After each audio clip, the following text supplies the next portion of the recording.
So as we start this session, in 10-15 minutes they will come. By the same time, Bhavan Prabhu is here, Chitralekha Mataji is here, and I'm sure you are kind of rushing a little bit to leave early, but whatever you share is going to be captured here. And we'll hear that later too. Or maybe on one of the Sunday class, or whenever we have some festival day, we have some time. All of these recordings that we got, our plan is to basically, whenever we find some time on normal festival day, just run through it and remind and strengthen the memory of how we are connected to Krishna Balaram. So with that, I would like to give the floor to you. Please start. And then after that, Chitralekha Mataji can talk. And then after that, we have Divananda Prabhu. He will talk. Meanwhile, other devotees will come and will continue sharing your memories. Thank you so much, Prabhu. Hare Krishna. This microphone is holding a bit. Shoot it up. Hare Krishna.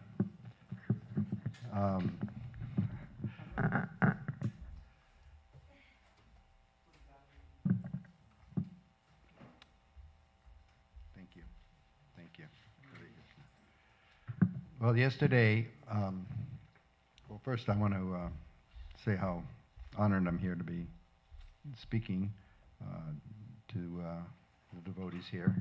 I appreciate you inviting us and the auspicious occasion of the installation of your beautiful deities. And I spent yesterday going over much of the history, the early history of the how the original temple here was founded. And because I think most of you have heard that, I won't go over that again. I'll give you some more details of other things. And if it's all right, I can tell you, I can explain my initial exposure to ISKCON and start from the beginning there. It's kind of in reverse order, but it's at least new information to you.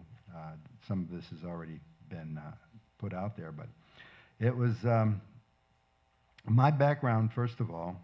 I was a student at the University of Vermont in Burlington, Vermont. That's the alma mater of my father, and my brother was there, so it was a given that I would be going there. And as fate would have it, I started as a pre-med student, and that was because my family are all doctors, and I was expected to be a doctor, but I couldn't stand the smell of the hospital, so. And I didn't like the periodic table, and I couldn't figure it out. So I was pretty much dead in the water after the first semester or two. So, and I was not used to failing because I had excellent grades before that. So I decided I'd go to my strength, which was philosophy and religion.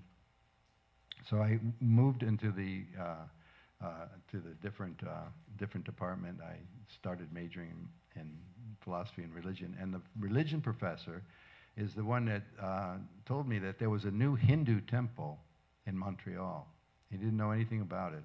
Most people didn't know anything about ISKCON at that time either. This was in 1967. So this is in the fall semester of '67. That was September, October, like that. So I went with my just by myself in a vehicle that I shared with my brother, who was also at the university. But I went by myself, and I traveled to Montreal and went up and found this the address, and I was told it was an upstairs temple. So I walked up the stairs, kept going up and up the stairs, and it was and I found a door, and I opened it, and there was a devotee standing there. I didn't quite know what to make of him. This was at it was a repurposed bowling alley. Those of you that are familiar with the early days of Montreal, it was a bowling alley that was on the third or fourth floor, and they had covered the alleys with makeshift coverings, and they had mattresses and things like that to divide up because there were several householders and different departments, the brahmachari, everything. But it was just a big open thing with curtains around, and it wasn't what I expected as a Hindu temple. And so I asked Shivananda, am I at the right place? And he said, yes, Hare Krishna. And I said, well, good morning. Whatever you just said, it sounded nice, but I didn't understand it. And he was chanting as you all do, as we all do, and he explained that these are prayer beads. And I said, well, I'm familiar with that. I was raised a Catholic, and I knew all about prayer beads. But I'd never seen them in a bag quite like that. But I knew the concept. In fact, my mother thought I was going to be a priest, but I kind of fell short of that on one level.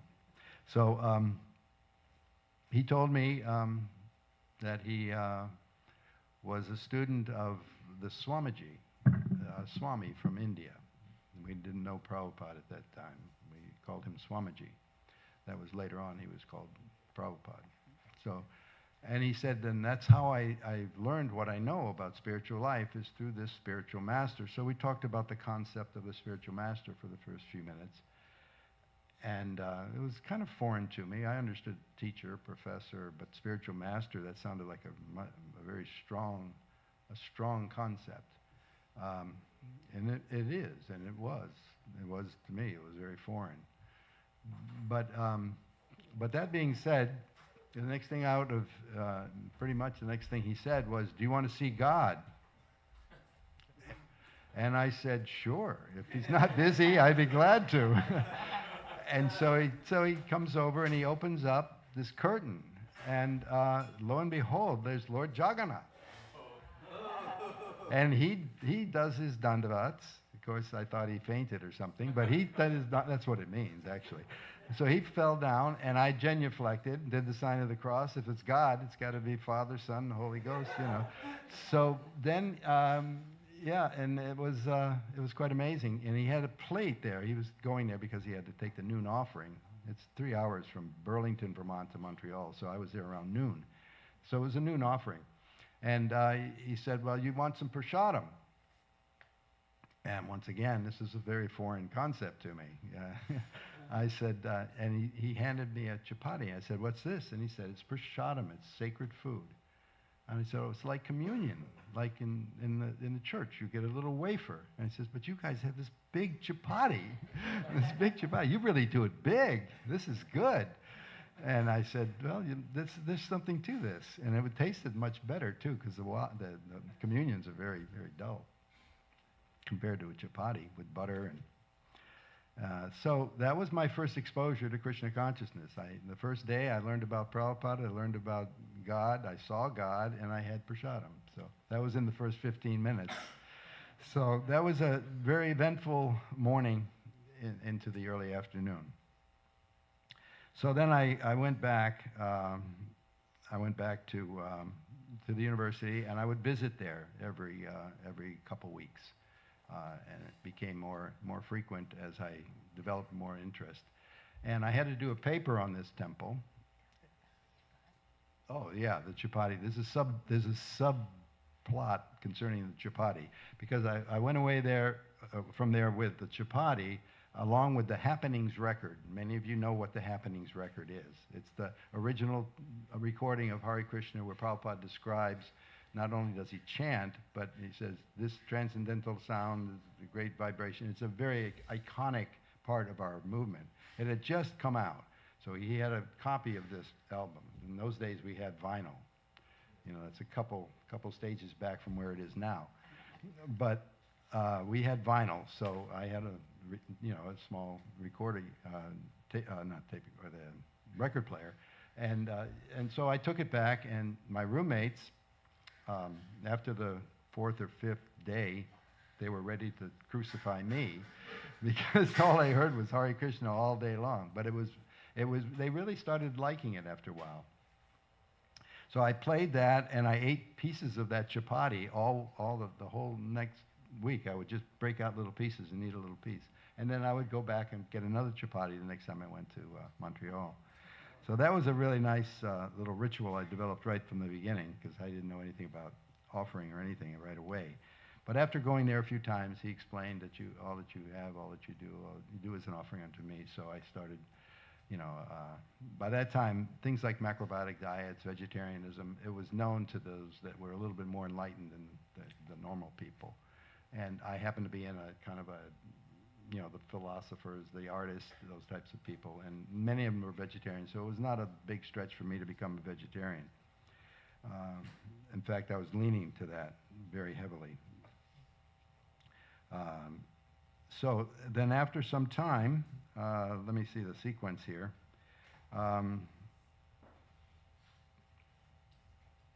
Well, actually, one of the biggest points I took away from that was to write this paper. My professor wanted me to write a paper on this new temple, and the topic of the paper was the spiritual master. What is the importance of the spiritual master? What is the reason for a spiritual master? And I got an A in the paper, by the way, so that was good. But in writing it, I had to. It was strange. I had an argument with Shivananda, and on the way out the door, when I was getting the rest of my information, I was really disputing this, and didn't know really what I was going to write, but I was disputing this concept of this dominant figure, this spiritual master, this person that actually knows the absolute truth, and that's the only way you can know it, is to approach this spiritual master and render service to him, because he is he's seer of the truth, and he can impart this knowledge because he's seen the truth. So that concept was hard to swallow in the 60s. It was hard to swallow any time because the ego is so strong. But the more I read, whatever we had to read in those days was just some mimeographed back to Godheads. There were no books. The Macmillan hadn't even come out. Nothing had come out by that time. There was just some literature that was out. So, and the Bhagavatam, I had the Bhagavatam. So that I think at that time I only read that when I was up there, because they only had the temple copies. So it was it was an infancy of the movement. They had I think they had the one of Bhaktivinoda, Easy Journey to the not that one, whatever one what was that one that Bhaktivinoda Thakur sent over? Was that the Easy Journey? Life. Anyway, it was a small little book. Precepts, something. It was a small book that I read, but I wrote that paper, and the circumstances of writing it, I was driving away kind of angry, and not angry, but disconcerted with my discussions with Shivananda, and debating in my head how I was going to formulate this paper. And as I went out the door, I told him, I said, he says, you need street signs, you need guidance even to get back to the university. And he says, watch me, I can go back without even looking at a street sign. So I got completely lost. And I ended up, a storm came, the heavy snowstorm came, and I'm going down this 3-hour drive. And you're talking about northern Vermont and Canada. This is not a small snow. The snow was coming in inches. And by the time I made this critical mistake, I was already veering to the west instead of going due south, because you couldn't tell north from south. It was coming down so hard. And it just so happens that in the west, up towards the Canadian border, my parents had a cottage on a lake. And I ended up there because I couldn't turn around. You couldn't even get off the highway to turn around. So after about 2 or 3 hours, I got within a mile or half a mile of that cottage, and the little VW Bug was so impacted with snow, it just rose, and the wheels were just turning. It was just an off-country road, and because by that time I was away from the city. So I had to walk it back, and I walked, and I got to my parents' cottage, a small cottage on the lake, and that's where I started writing the book, and I was snowbound for 3 days, so I had plenty of time. Or not the book, I wrote the essay. And I started making serious plans at the end of that semester to move to the New York Temple. And so after I wrote that, and after I withdrew from the university, I wrote Prabhupada before that, and I didn't get a reply because in the fall of '67, I believe he was ill, and I think he was in India or he was somewhere. I don't know because I wasn't in that knowledge where he was, but I did get his address and wrote him a letter, and then he sent me a letter back, but it arrived in New York after I had already gone there and given everything to Brahmananda and shaved up and everything. And he said, you don't have to leave the university. You can just, stay there if you want. So it was a little late. Then he wrote a letter 2 days later because I had already written him a letter. Letters were crossing because he was not replying as quickly as he did. So in the second letter, he said, it's all right that you did it because, you can learn from Brahmananda. It's the same as learning from me, and you can, studying, it may be bad in some situations, but the education, you should get your education through my books. And by that time, the books were starting to come out, and the philosophy was there, and so I've tried to take that seriously. So I did that. I moved into 26 Second Avenue, and I'll give you a little bit about the early days in 26 Second Avenue. One thing you might be interested to know is that they're resurrecting 26 Second Avenue in the spirit of 1968, which happens to be when I was there. I got there in January of '68, and I'm on a panel. It's under Radhanath Swami's direction, and the panel, part of the people there, one is Adi Dev. He and I are both from Alachua. He's an artist. He's done the Fate Museum and several other museums. I worked for about 20 years in museum work through my career. So we're setting up a mini museum in 26 Second Avenue. So that's a shout out to the project in New York, and that's going to be hopefully within a year it'll be completed, maybe sooner. But in 26 Second Avenue, when I was there, there was a repurposed rug on the floor, and the devotees would just kind of sleep on the floor, on the rug, and we'd roll up our sleeping bags, and there was a sink. We would take a little clean there, and sometimes we would go up to the apartment in the back. Prabhupada, when he wasn't there, we could use his shower up there, because he had an apartment that was just on the second floor in the apartment building behind the temple. But it was very basic. The temple was very basic. It was very simple. There was the Vyasasan, there was a nice round picture of Radha Krishna, there was some madrasas on the walls, and very, very family. It felt like a family. A few of the things that happened while I was there, well, one of the jobs I had as temple commander was to get people before the kirtan started and stuff, get the, how would I put this gently, the inebriated people off the stoops of the temple so people could walk in, especially in the early morning. There's an inside stoop, and they would be sleeping there, so I'd have to rouse them and get them out. That was one of my early jobs as a temple commander. And the other one is nobody wanted to deal with, different things, and I dealt with it. And one was to go shopping for Devotees, and there's a famous picture out there, and I didn't bring it. I wasn't expecting to talk about 26 Second Avenue, but it's a picture where all the devotees are dressed up in this newly purchased material, and the material was, I was the one that was sent out to buy some saffron cloth for the brahmacharis. So I came back, and the bolt was more pink than saffron. In fact, it was about as pink as your shirt. It was kind of teased at the idea of being saffron, but it really wasn't. It really wasn't. And we looked really funny on Sankirtan with that. It was pretty good. Not that that looks funny, but when you put it on as a dhoti and you have a shawl and it's all like that, and there's about 6 or 8 or 10 of you lined up, it looks a little strong.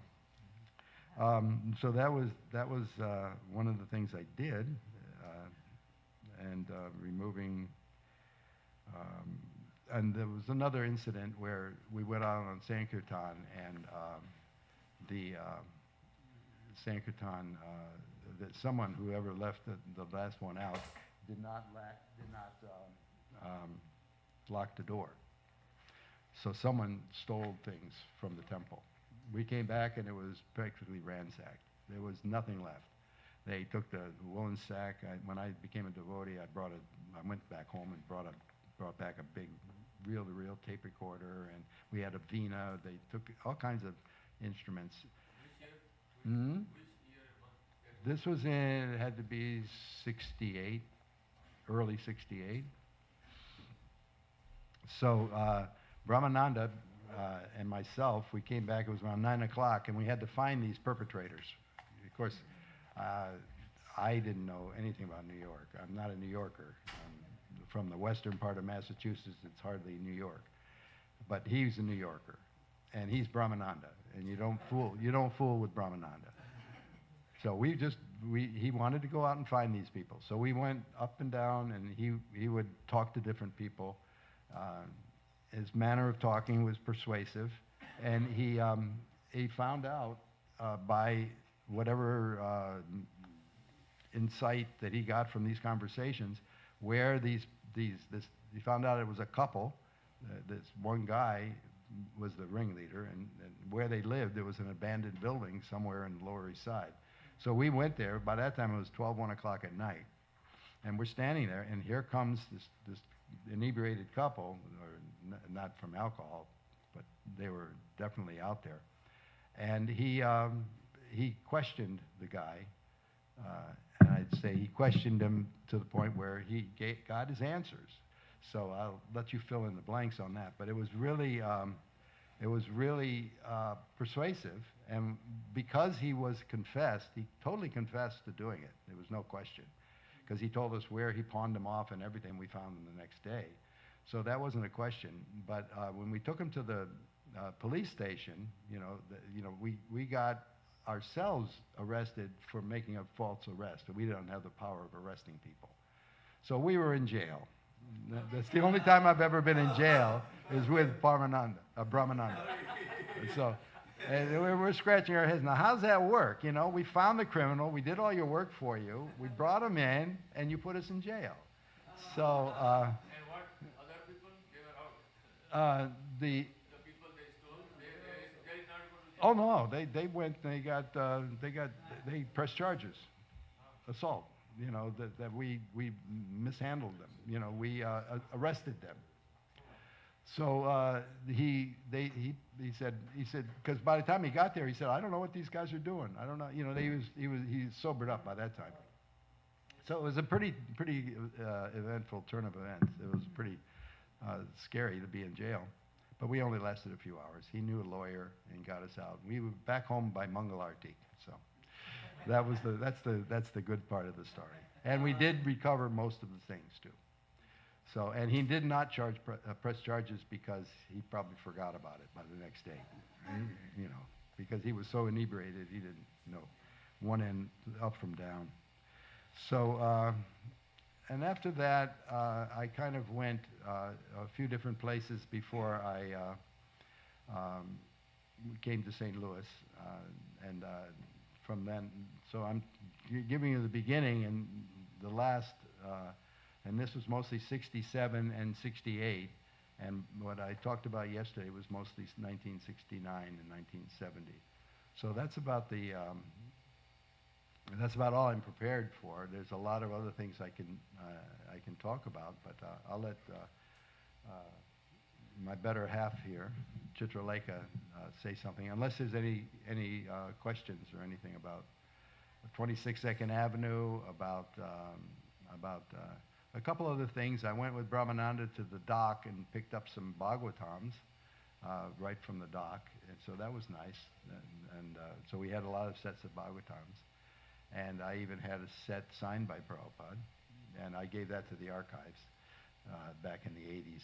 Because I didn't want it to be lost. Did you get to talk to Prabhupada? Did you get to talk to Prabhupada while you were there? At 26 Second Avenue, yes, he came and I was initiated there. I was initiated in the same ceremony as Jayadvaita Maharaj. That was in April of 68. And of course, we had some conversations. Another nice interaction with Srila Prabhupada was he was staying in the upstairs apartment when he came to do the initiation. And there was some problem with the drainage coming from his apartment, so he couldn't use the facilities. So I found out about it, and I just found a shovel and started digging out because I could tell where the problem was. And I didn't know much what I was doing, but I was going to try to fix it. And devotees were in an uproar. You know, what are you doing out there digging in the dirt? You know, and this is plumbing work and stuff. It's beneath us. We're Brahmins. And I said, no, I'm servant of my spiritual master, and he's up there, and he can't take a shower or anything because there's a problem with the drain. So, and then they went running to Prabhupada. Someone went up and said, Prabhupada, look at Vamandeva's doing this. He shouldn't be doing it, right? And he says, no, he's doing the needful. Leave him alone. Prabhupada said that a few times when I was criticized for different things. Just leave Vaman. When I went to reopen St. Louis, they said, no, you can't do that. And Prabhupada, I have it in the letter here, says, let him serve and be happy. That's what Prabhupada said. And so I got that confirmation several times. So unless there's any questions, So, Prabhu, how many years you were in St. Louis? How long did you stay? just between 2 and 3 years, that's all. Just from the pre-inception or inception, formation, and then actually here for over 2 years. So who were your friends at that time? Mahamuni, Chaturatma, there's several of them. Do you know this one devotee? She's gone on to some level of fame, Shravaniya. Does anyone know who Shravaniya is? She has a program in Hong Kong in which she broadcasts classes in Bhagavatam and things. She's been doing it for 30 years. And she's from St. Louis, early days. She was initiated. I have it in here. It says, like this girl, Shravaniya Dasi, so many neophytes are coming. So guide them all to help them become Krishna conscious devotee. This is the greatest service to humanity. Krishna is very pleased upon such devotees that try like this. So that's what he wanted us to do, is encourage people to serve Krishna. And I explained all the reasons why I left and everything then. You know, I wanted to do another. I'm a starter. I was one of the first devotees at the Bhaktivedanta Manor. I was taken out there with Shami Sundar. And I was also at New Vrindavan before it was even called New Vrindavan. I was there with Pradyumna and Kirtananda and Harigriva doing work on the building, and then they eventually became the original farmhouse. I'm a starter. I get things started. I'm like a pioneer, and I get restless. I have to go and keep things going. Once I see it's going nicely, then I want to start something else. Your book title, Where Have You Been? Really nice. Well, that's actually that's volume 1. Yeah, because I'm always doing it. It's like a bird that just takes a little like that. So where have you been, Vamandev? That's gonna, it might be just a pamphlet. I don't know, because I haven't been that much.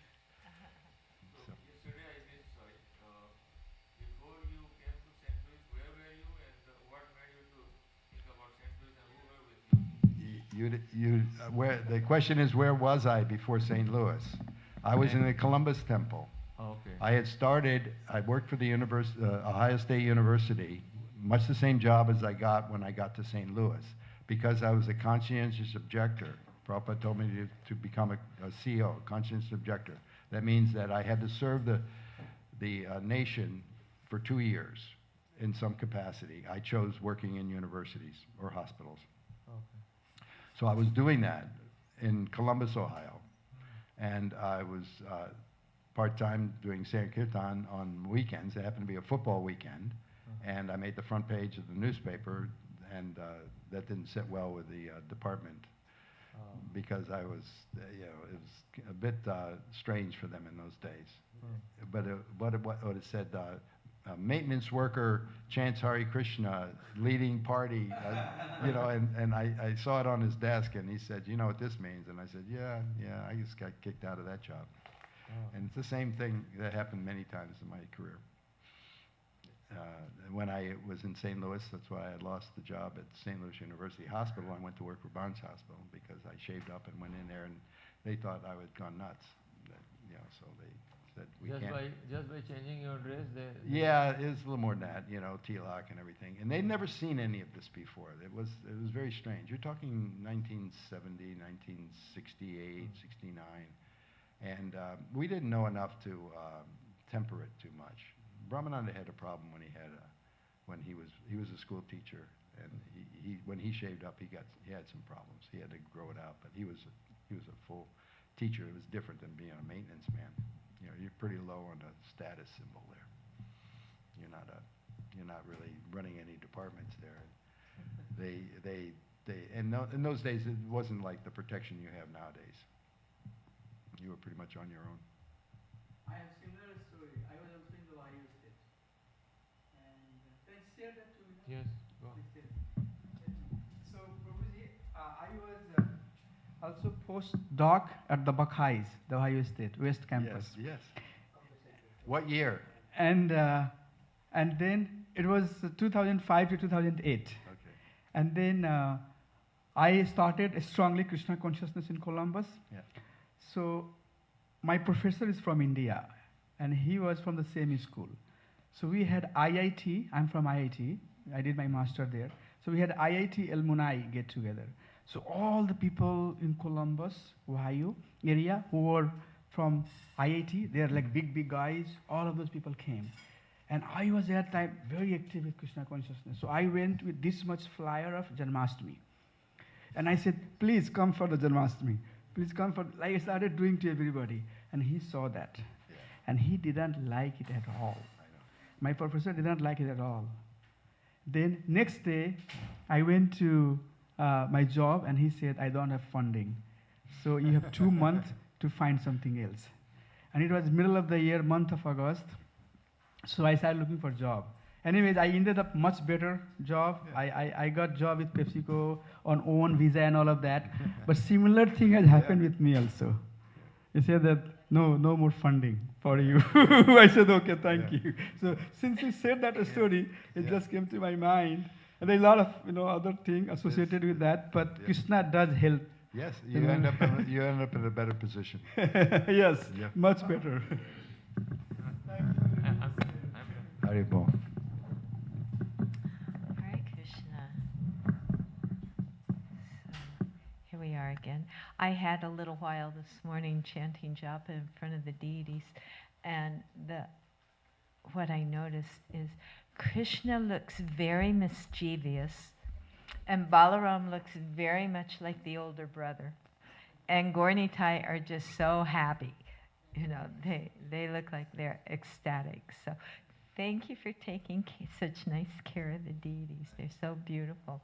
But Krishna's look on his face is just, oh my God. He's like the little impish, mischievous boy, that he is. So, what was I thinking of? Here, different things about Prabhupada. Well, first, this is sort of just a side note of becoming a devotee. Sometimes it takes years. You hear the vibration, it sinks in, you go on with your life, and all of that's going on. Well, I was about 18, and I had a dog, a Malamute, and I would take my Malamute to the beach in Newport Beach, California.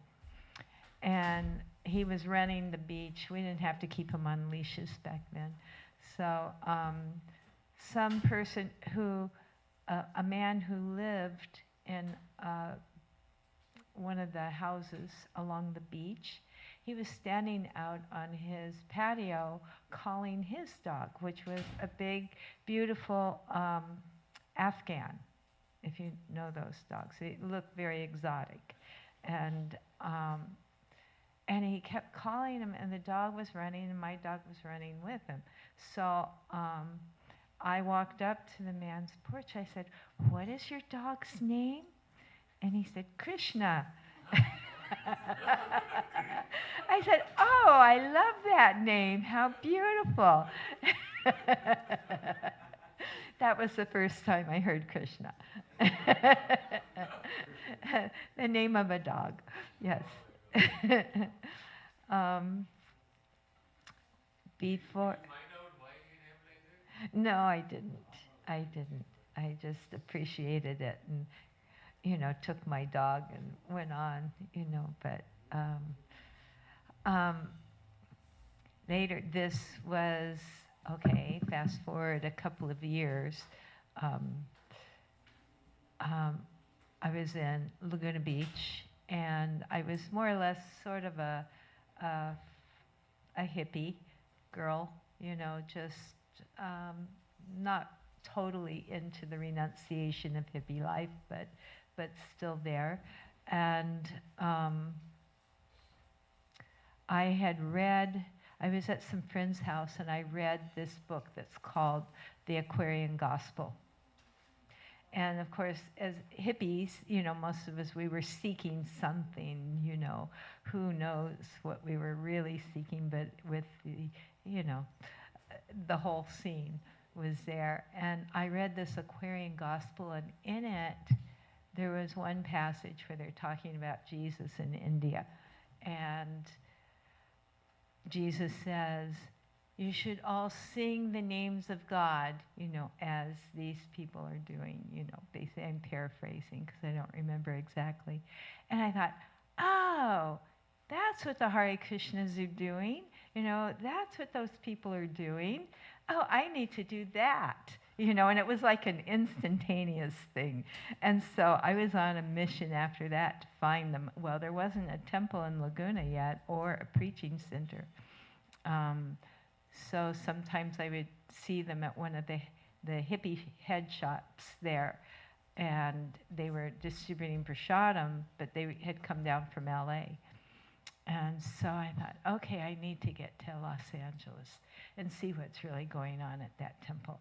And every time I tried to go, I'd go with other friends, and we ended up at a Buddhist temple, or we ended up somewhere else.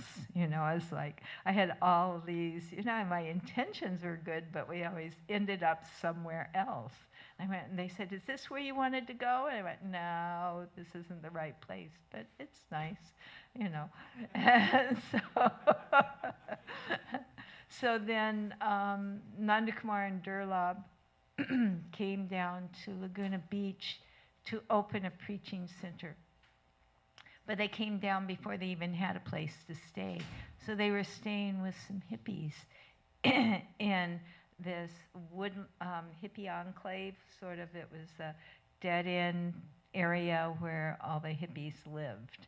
And they were staying there with someone, and I heard about it, so I went knocking on the door, and I said, hey, I hear, you've come. Are you going up to the temple to LA at all? Do you go? And I would like to come along. And Nanda Kumar, he's the one I talked to, he said, well, yeah, we go on Sunday, and we'll be going this Sunday. Do you want us to pick you up?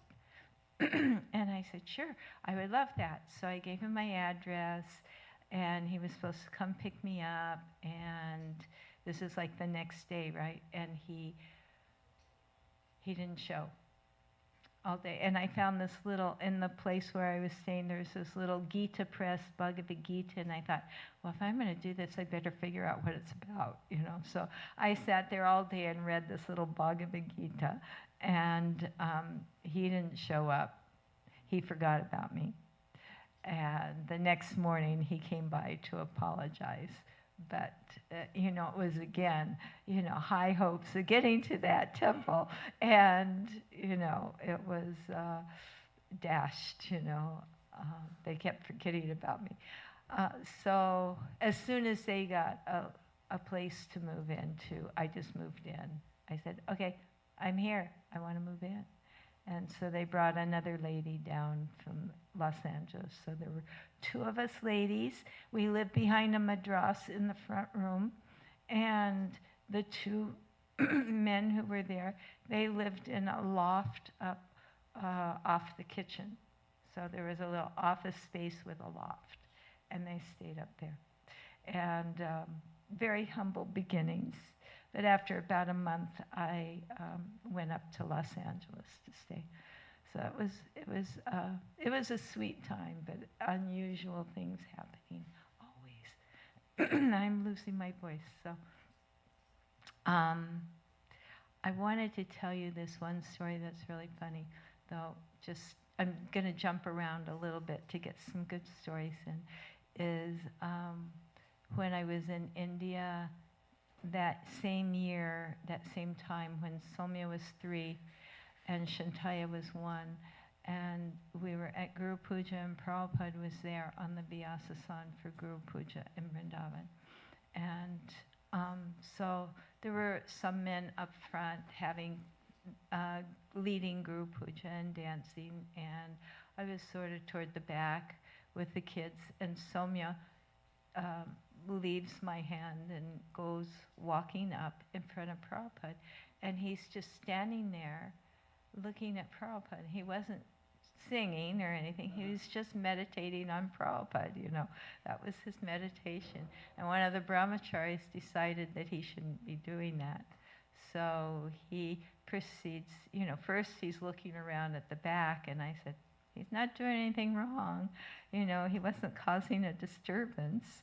So I wasn't going to pull him out, And so the brahmachari decides he would take it in his own hands, picks him up to carry him off, and Soumya screaming and kicking and throwing a fit. And the brahmachari puts him down somewhere, and Soumya goes right back up there looking at Prabhupada, And the brahmachari does it again. Picks him up, carries him off, screaming and fighting, and puts him down. And Soumya started to leave to go out of the temple room then, and I followed him. So when Prabhupada left the temple, I was outside because Soumya was playing around outside in the dirt. And Prabhupada stopped when he saw me, and he said, "Where is your son?" And I said, "Oh, he's playing in the dirt, Prabhupada." And he said, "Oh, that's okay, So it was just the loving exchange that Prabhupada always gave us, We did so many unthinkable things, crazy things that, these days we go, what did we do? How did we get that together? But it was really, Prabhupada was so gentle and kind and loving and truly cared so much about, our well-being on all levels, not just physically if someone was sick, he was concerned, but spiritually he gave us the process, and there was just so much love there that everything that we did was based on love, and that's what carried this whole movement, was that love for Srila Prabhupada. And the exchanges that we had with him just deepened it more and more, And it was, and that's what carries it on, really. Your love for your guru, for Prabhupada, for the process, the philosophy is there, and yes, that makes sense. But without the love, it's you'll fall flat somewhere along the way. There'll be questions, or there'll be, there'll be questions, or there'll be, what do I want to say? I don't know. Anyway, it's just, the love is there, and that's what makes it go on. And it's very obvious here that there's a lot of love and humility, and just very inspiring to see all of you and have you working in this capacity here. It's very sweet. So I will let someone else take over.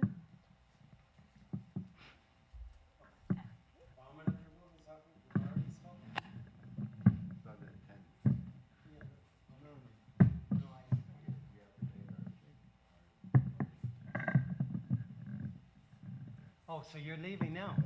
Oh, did you make an announcement? Just thinking.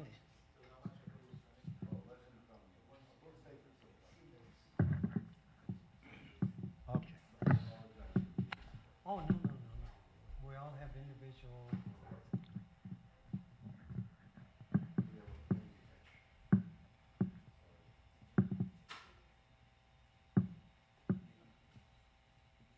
So I don't know who's officially going to be the next speaker because we have Divyananda Prabhu, Gargamuni Prabhu, and Ramacharya Prabhu kept telling me, no, you must. I said, I made the majority of my presentation yesterday. He said, no, you're still part of the panel. Go inside. So he's the temple president. I have to love and trust, cooperate.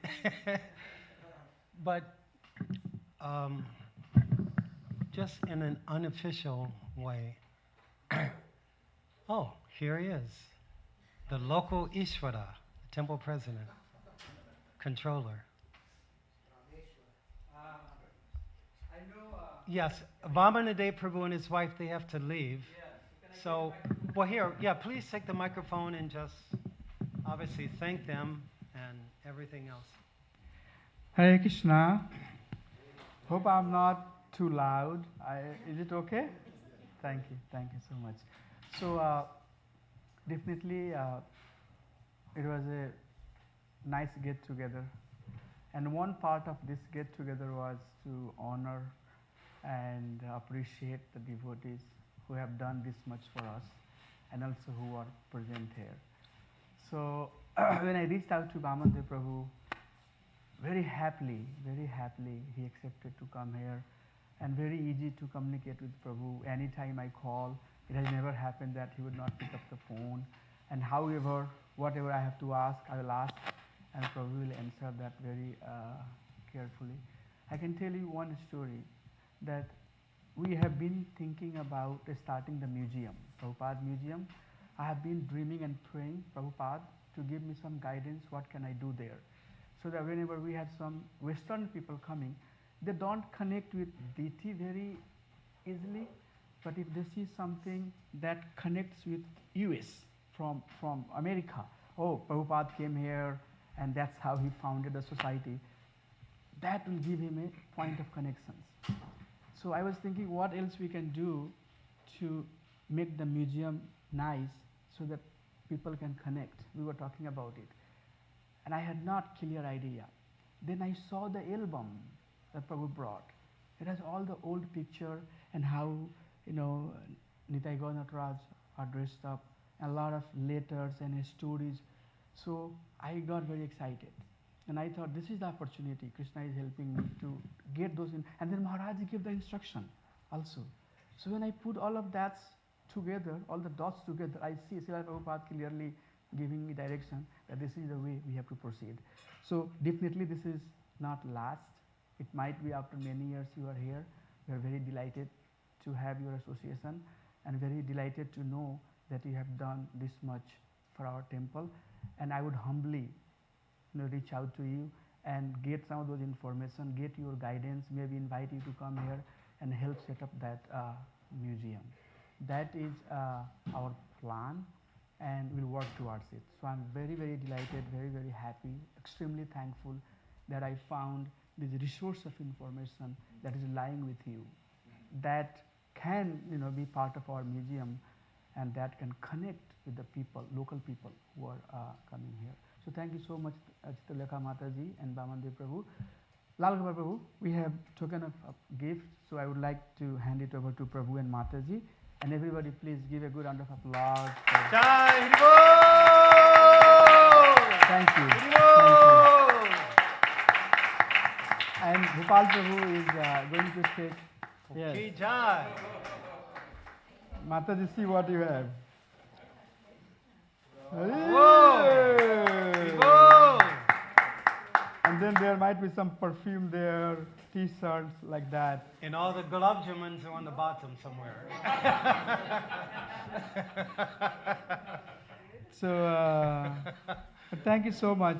And as I said that, please come again here, and we'll do more classes and sessions like that, where we can hear some of the foundational story how this temple is started. Gopal Prabhu, please take Prabhu and Mataji to Suk Prabhu's house. Thank you so much. Good round of applause. Hare Ram Ki Jai.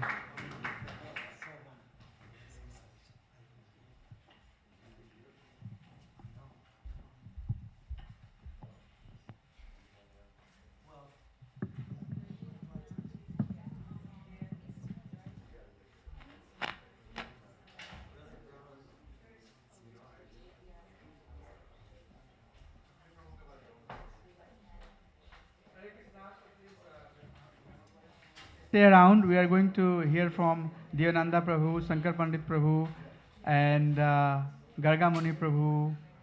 They are the pioneers here. Or maybe we'll hear from Baldev Prabhu also at the end, how he has been feeling.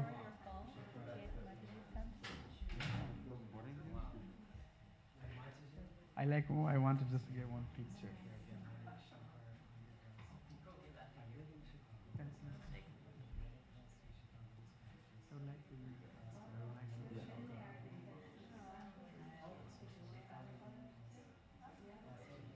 Mataji, Mataji, would you like to be part of this prayer?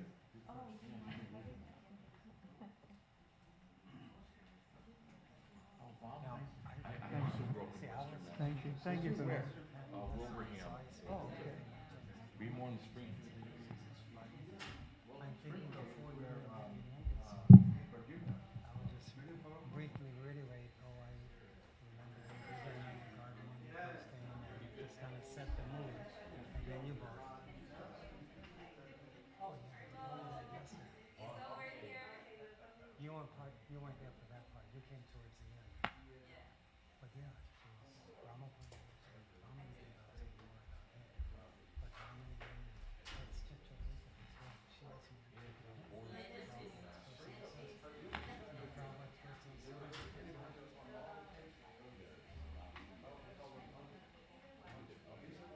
Yeah, because he was married before to a Mataji named India. But yeah, he had a couple of children, 2 or 3 children with India, and they've been married, for a few years. Obviously, they don't have children. Ramana is 75. He looks good for 75. And his wife, that's very critical. They both played ISKCON in 1960. He is a star. So we'll get to the next part of the program. Well, yeah, let them tell them to do the talking then outside. No, I know. No, I'm going to briefly reiterate how I knew Gargamuni and when they first came, just to set the mood, and then so you can tell them.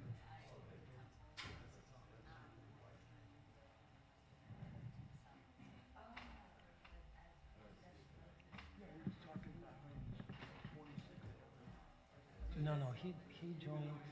No, he was all over. Oh yeah, he joined in '68, and his wife right there, Chichaleka Mataji, she said in 3 weeks she had 3 different fire sacrifices. Her first initiation, Prabhupada recommended her initiation 1 week.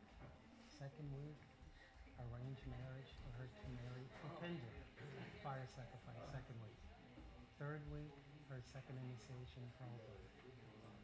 And Prabhupada was present for all of them. I said, your marriage also? He said, yes. He said, Prabhupada didn't perform the yajna, but he arranged for Gargamuni to do it. She's had a lot of association with Srila Prabhupada because her husband was a Pindra, so sometimes they travel together, Prabhupada, India, Europe, so many places.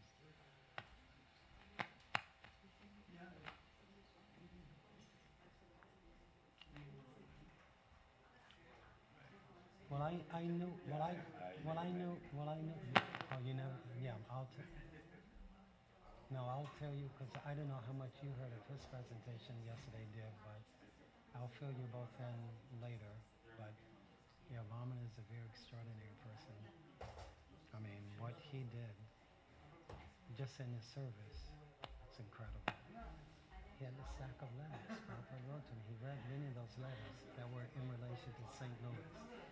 Oh, I'm very, my dear Vamanadev, I'm duly received your letter. It is very nice that you acquired a building in St. Louis. Develop it nicely, that kind of thing.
Hare Krishna. So, Sarokanti, we can move the microphone to the. We can move the microphone. Yeah. So, yeah, you can come here, Prabhu. Yes, one seat over here. You can come here. Let's come here, and we can even put that here too, Sarokanti, if you like. So, we just heard from Bamande Prabhu and Chitralekha Mataji. I'm sorry that we are still waiting for devotees to come. But all of that, again, as I said, is being recorded. And we are going to watch on later dates. Or maybe all of that is going to be part of our museum. We will just display on the screen and it will keep on coming. So I would like to now introduce Shankar Pandit Prabhu. And then he is going to talk about his connection with ISKCON St. Louis and introduce Diyananda Prabhu and Gargamuni Prabhu. So we'll hear from them, and meanwhile, more devotees will come. Prabhu, you have to also be ready. We are also want to hear something from you as well, because you are also one of the legendary. If you like to come here and get the ashan, that's also fine. Whichever way it's make you comfortable. But we have to, okay. So with that, I would like to hand it over to Shankar Pandit Prabhuji. Hari Bol. Hare Krishna. Sri Sri Nitai Gaur Nataraj ki jai. Sri Sri Krishna Balaram ki jai. Srila Prabhupada ki jai. Sri Nitai Gauda Bhaktivinoda ki jai. I made the majority of my presentation yesterday, so I really don't have that much more to say regarding my connection with St. Louis ISKCON. But just in brief, I officially moved to St. Louis ISKCON in maybe 1979 or 1980. At that time, the temple was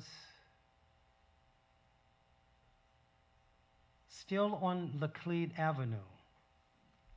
And the construction for this particular location on Lindell Boulevard was near completion. So, as a book distributor, I was spending time at the Laclede Temple, and many of the devotees from Laclede location would come here to just see how the construction was going on.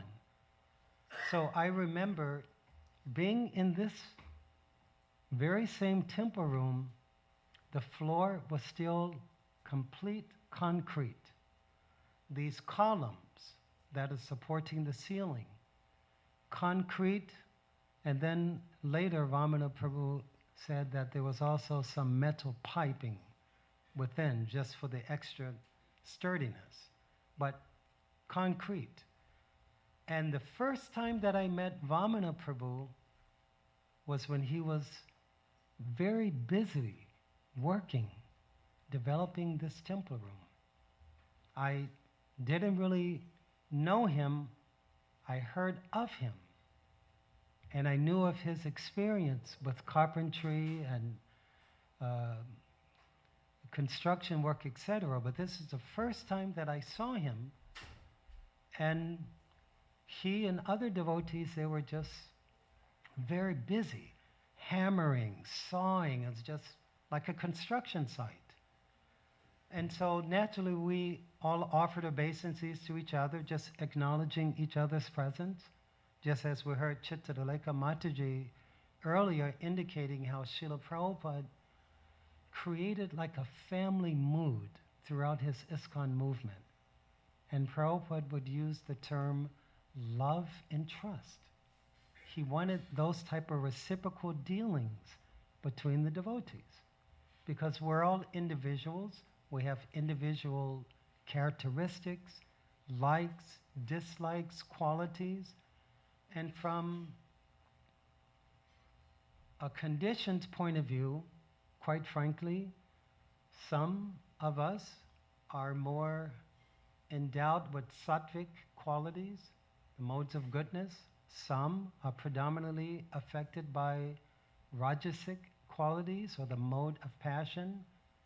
I don't think devotees are so much affected by tamasic mode of ignorance qualities, but the idea is that by our material conditioning, we're certainly sometimes influenced by the modes of nature. However, Srila Prabhupada, being aware of this, he nonetheless emphasized a spirit of cooperation, like spiritual camaraderie, that we're all devotees, trying to please Srila Prabhupada and please Krishna. Now, we've heard many classes and the seminars and everything about the goal of Krishna consciousness is to please Krishna, and that is certainly true. However, as we chant in the Guru Vashtaka during the Mangala Arati Kirtan, Yasya Prasada Bhagavad Prasada, that pleasing Krishna really means essentially pleasing Krishna's representative. Because it is by the representatives of Krishna who are acting as acharyas, teaching by example, we learn the art of how to approach Krishna. So, therefore, Srila Prabhupada created a wonderful infrastructure for ISKCON and a very dynamic system by which we can cooperate with one another on the basis of being devotees, trying to please the spiritual master and please Krishna, and that reciprocal dealings have that element of love and trust. So it's very, very important. So when I saw Vamana Dev Prabhu, Datta Prabhu, who Srila Prabhupada disciple, but I haven't seen him or heard of him in more than 35 years, but he was also part of this construction project. So we all, in a mood of cooperation, offered obeisances to each other, and then Vamana Dev just got right back to work, and I saw him pointing to the columns.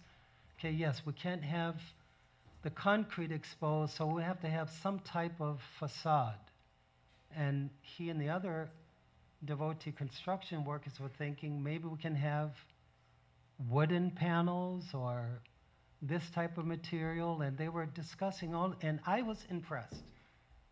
I was extremely impressed because you could just see the fierce determination on Vamana Prabhu's face. And of course, all of you heard his presentation. You can see by his very nature, he was very determined to open a temple in St. Louis. And because of that enthusiasm and determination, Krishna reciprocated to the point where he was actually from point A to point Z involved with the development of St. Louis ISKCON. So naturally, we're all indebted to him for his participation.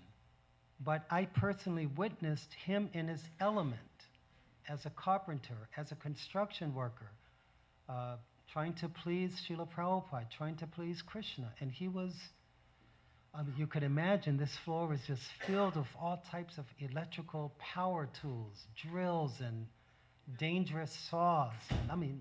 And he's just handling everything so expertly. That impressed me like anything.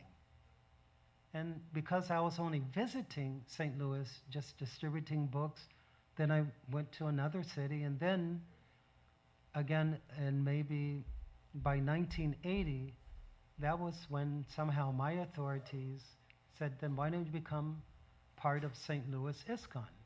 This temple was now complete, up and running. Nitai Gaur Nataraj were formally installed on their Simhasan. Service, everything was going on. So when I officially joined the temple, Suradas, wonderful Srila Prabhupada disciple, he recently passed away from this world just during COVID, just maybe 2 years ago. Yeah, 2 or 3 years ago. And he was a very, very, those who know Suradas, as I briefly mentioned yesterday, he's like spicy chutney. Too hot, like, oh, so much michi. This is Your mantra used to call him Uncle Suki, though. Right. But, so Surya, he was like spicy chutney, like too hot. Too hot to handle, because sometimes, as you know, and especially in India, I was in South India once, and I was literally sweating because so much chill. I mean, it was quite hot. But anyway, so Suradas was like chutney in the sense that too hot to handle, but too sweet to resist. And as I also gave the comparison yesterday, many devotees liken Surya Prabhu unto Lord Shiva. Lord Shiva is known as Asutosh, easily pleased, easily angered. So Surya Prabhu was like that, but everyone knew he was extremely dedicated to Srila Prabhupada's mission. So he was the temple president. It was an all brahmachari temple. The majority of all of the Prabhus were Srila Prabhupada disciples. I would say maybe 95% of the devotees living in St. Louis ISKCON were Srila Prabhupada disciples. From Vaisheshika Prabhu, Magendra Prabhu, Markandeya, Partamitra, many, of course, Chakri came a little later, but many, and they were all book distributors. So the mood was extremely dynamic, very intense. And Govinda's restaurant was opened. So I came to St. Louis ISKCON during all of that, and it was wonderful. And later, a ladies' ashram was established because many Matajis came. During that particular time, these Prabhus, Gargamuni, Divyananda, were coming as newcomers to the temple. And as I mentioned yesterday, in particular, Divyananda Prabhu had hair down to his waist. So he was even, as a newcomer, somewhat of an avaduta. Because even though he had the long hair, even though he had long hair down to his waist, he had a disposition of detachment. He wasn't really attached to his hair. Maybe that's why it was so long. He just, oh, it's growing, okay, it's going to grow, who cares? I mean, he was just very detached about everything, so much so that when the different devotees were preaching to him, giving him books, and he was just accepting everything, not asking, okay, that sounds good, okay, I agree with that. And when he finally made the decision to move into the temple, he said, okay, I just have a few things in my apartment, and okay, if you can provide a car, you can just bring whatever you can use the temple, furniture, different things, use it, otherwise and throw it out. So then after Divyananda became situated in the temple as Bhakta Jim, then he mentioned to Suradas, he said, well, I have a bank account, I have little money in it, and the little money that Divyananda Prabhu had saved from his years of working and everything amounted to a few $1,000s. He said, well, what should I do with this? He was detached about the money in the bank. What should I do with it? We have some money in the bank, what should I do with it? So Suradas said, well, you should offer it to Krishna. Use it for the service here in the temple in different ways, according to your liking. So he did all of that. He literally surrendered all of his possessions, money, savings, everything, and lived for many years in the temple. Divyananda Prabhu also learned the art of book distribution from some of the local Prabhupada disciples. So sometimes he'll come to the airport and distribute books. And just to show you how detached he was, on one occasion he approached the woman, and they know what the exchange is all about. But Divyananda approached this one woman, and he was enthusiastic, just showing her the book without necessarily looking at her face. And see the pictures here? Yeah, these are all done by some of our members. This is the language Sanskrit and everything. So then finally the woman said, don't you know who I am? You don't recognize me? And Divyananda kind of looked up with squinted eyes. You kind of look familiar. We were married. I was your wife years ago.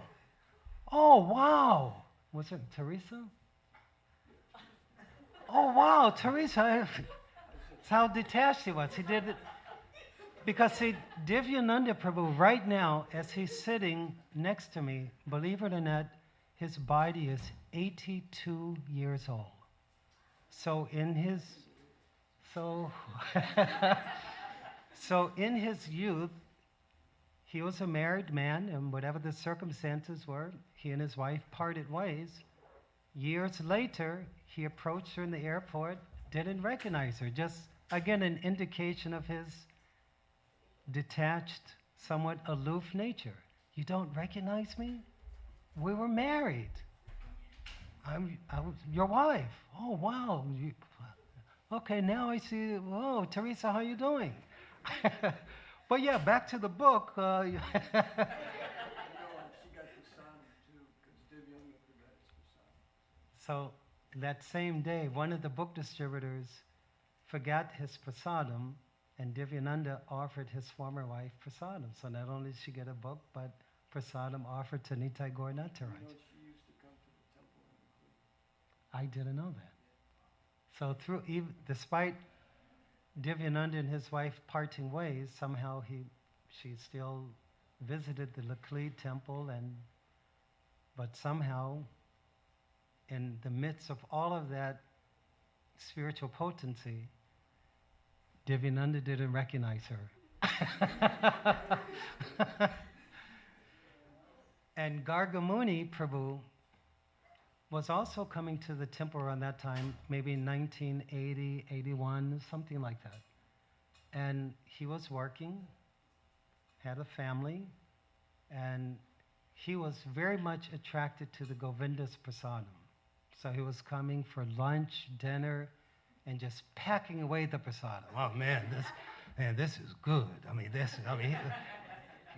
I mean, and even now he says the same thing when there's some tasty dish, you can just see his satisfaction. Oh, who cooked this? Oh man, this is great. So he always had a wonderful attraction to prasadam and devotee association. He also was very much attracted by the philosophy. Sometimes Sura Prabhu, as a temple president, he would give classes to newcomers. Not exactly a bhakta class, but just an informal reading, sometimes the Nectar of Devotion, Bhagavad Gita, and Nectar of Instruction. So Gargamuni would take part in that, just informal questions and answers. So he was very attracted to the philosophy, Bhakta Greg. And sometimes his wife and children would come, and they would take prasadam and everything. So it was wonderful. So Divyananda and Gargamuni, they caught on that mood because they saw all of these Srila Prabhupada disciples distributing books here in their classes, taking part in the festivals, and in their own way, they were also preaching Krishna consciousness to their friends and colleagues. So I know it's late, so who is the next speaker? Is it Divyananda? Divyananda. So now we'll hear directly from Divyananda.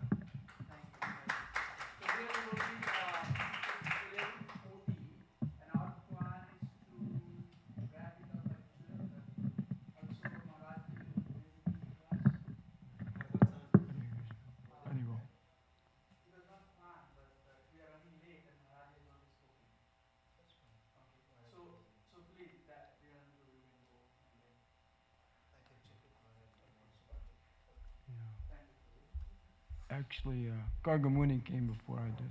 He was before I came to the temple. Anyway, yeah, Shankar was saying how I was detached, but there's a whole story behind that one. There's a verse in the Chaitanya Charitamrita at the beginning how Lord Chaitanya came and Lord Nityananda came to dispel the different kinds of ignorance. And the first one was that you're the body, which I definitely thought I was a body. I'm so-and-so, you know. And the next one is that the standard of happiness is sense gratification. And I definitely was a real believer in that one. And so much a believer that actually I started out in the Lutheran Church and had some understanding about Jesus. But anyway, I deviated, kind of like Ajamil, you know. And now I'm not on the level of Ajamil, but it was a similar situation. And so I was very much involved in sense gratification, especially the 60s. And that's how I became detached. I finally got the understanding that sense gratification is not going to work. I was very emaciated. My body was almost finished. And somehow or other, I started to think of Jesus. And at that time, I met the devotees. And I actually first got a book at the thrift store. And a lot of these thrift stores, the devotees handed out so many books that sometimes people would just pass them back into the thrift stores. So they were in the thrift stores. And I was looking through the books, and I saw this little book, and I pulled it out. It was a little pocket edition of the Krishna book. And, you know, little blue one. And I pulled it out, and I looked at the cover. It had Radha and Krishna on the cover. And I thought, oh, that's look like a very far out and interesting book, you know. And the price was 10 cents. I thought, well, you can't go wrong, 10 cents. Krishna. Yeah. And by the mercy of the devotees, because that's how the book got there. Who knows? He might have handed it up. But anyway, I started reading the book, and then I eventually started to come to the restaurant. I started to come to the restaurant like Gargamuni. And of course, I was very much attached to the prasadam, you know, my tongue. The tongue is the most voracious, right? And especially in the hippie days, you know, we consume a lot of prasadam. Not prasadam, but a lot of bhoga. And so anyway, I was very much attached to the prasadam. And one time, Sura Prabhu had a video machine, you remember, in the other room, and it would play different aspects of Krishna consciousness. And one of the videos was a picture of Prabhupada. I never knew who Prabhupada was at that time. And it showed Prabhupada honoring prasadam. You know, I didn't know what he was doing, you know. But when I saw him, I said, who eats like this, you know? Because he'd take the prasadam like this, and he'd look at the prasadam. Who eats like that? Everybody I knew, you know, they just jamming food in their mouths, you know. So it really impressed me. This personality is not from here. And of course, then I met the devotees, Shankar, Suraprabhu, all the others, Choda Haridas, Mahamantra. Was Mahamantra at the Laklit temple? Do you recall? Don't remember. And Mahamantra was the first, well, Raghu, I think his name's Raghu, right? Raghu, he was running a restaurant at one time. Remember Raghu? No? Raghunandana. Yeah. He was running the restaurant, and he asked me if I could help do a little service. So I said, yeah, sure, no problem. And because I was pretty much finished doing everything else, it had already convinced me, you know. So I was coming to the restaurant quite frequently. And anyway, Raghu said, could you put these transfer containers in the closet? And originally there was no stairs going in the basement. It was just flat floor. And Mantra was in there taking prasadam. He had a banana he was eating. I remember, because I'd read somewhere that bananas were the food of philosophers. Somewhere I read it. You know. So we started talking. And every time I brought a transfer container in to put in the shelf, he would give me the philosophy. You know, he'd be speaking to me. It's the first, you know, Shiksha Guru. And so I was getting ready to leave the restaurant, going out the side door. We used to go out the side door.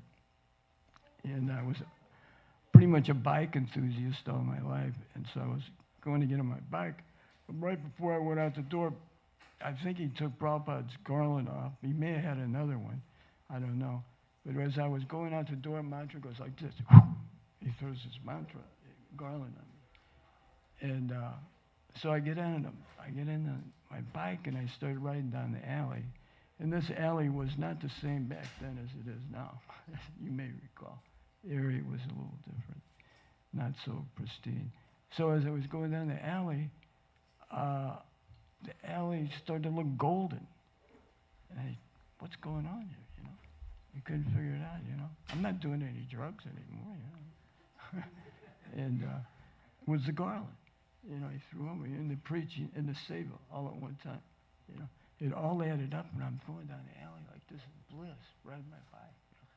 You know? And I get down to what's interesting too, I was going to the Golden Temple,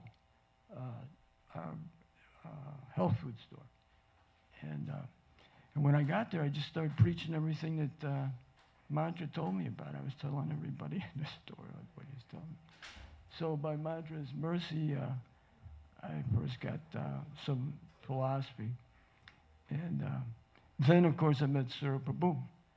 And Sura used to say, you're the Prabhus, and I'm the temple president.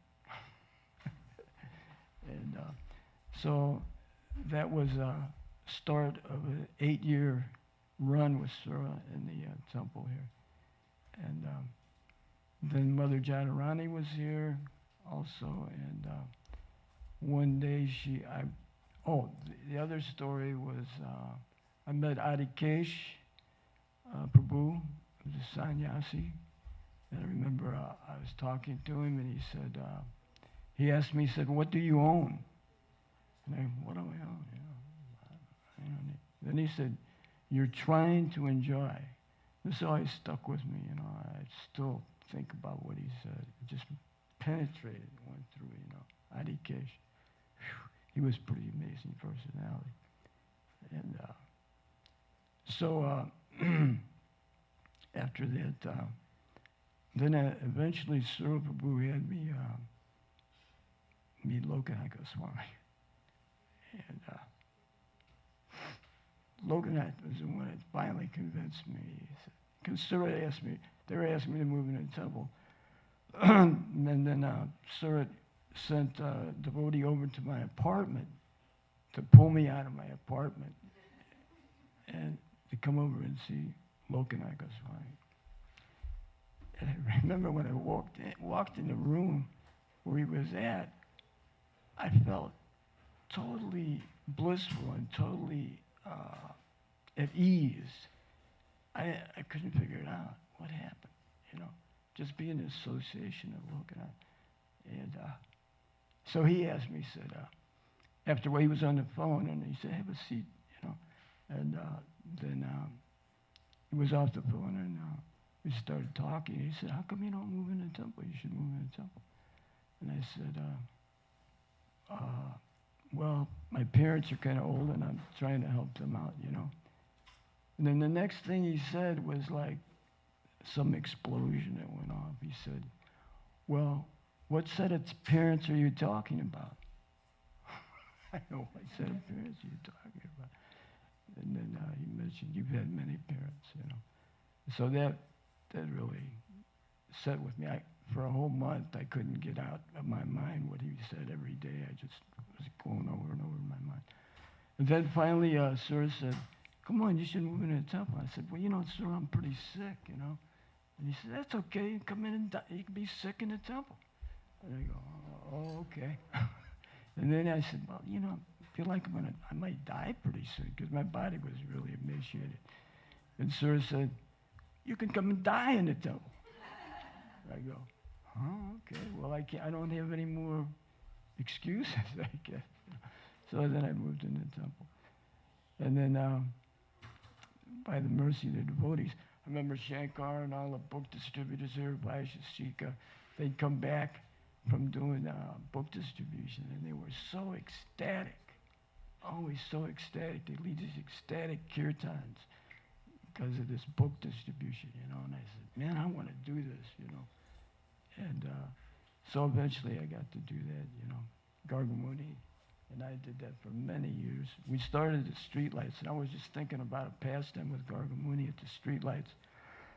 We were at Lindbergh and New Hallsbury, North County. And Gargamuni was a lot more powerful preacher than I was. And but I had to do it. You had to go ahead and do it too, you know. So I'm at the streetlight, and all of a sudden this Christian guy comes up and at the streetlight, and he starts talking. You're crazy being out here doing this stuff, you know.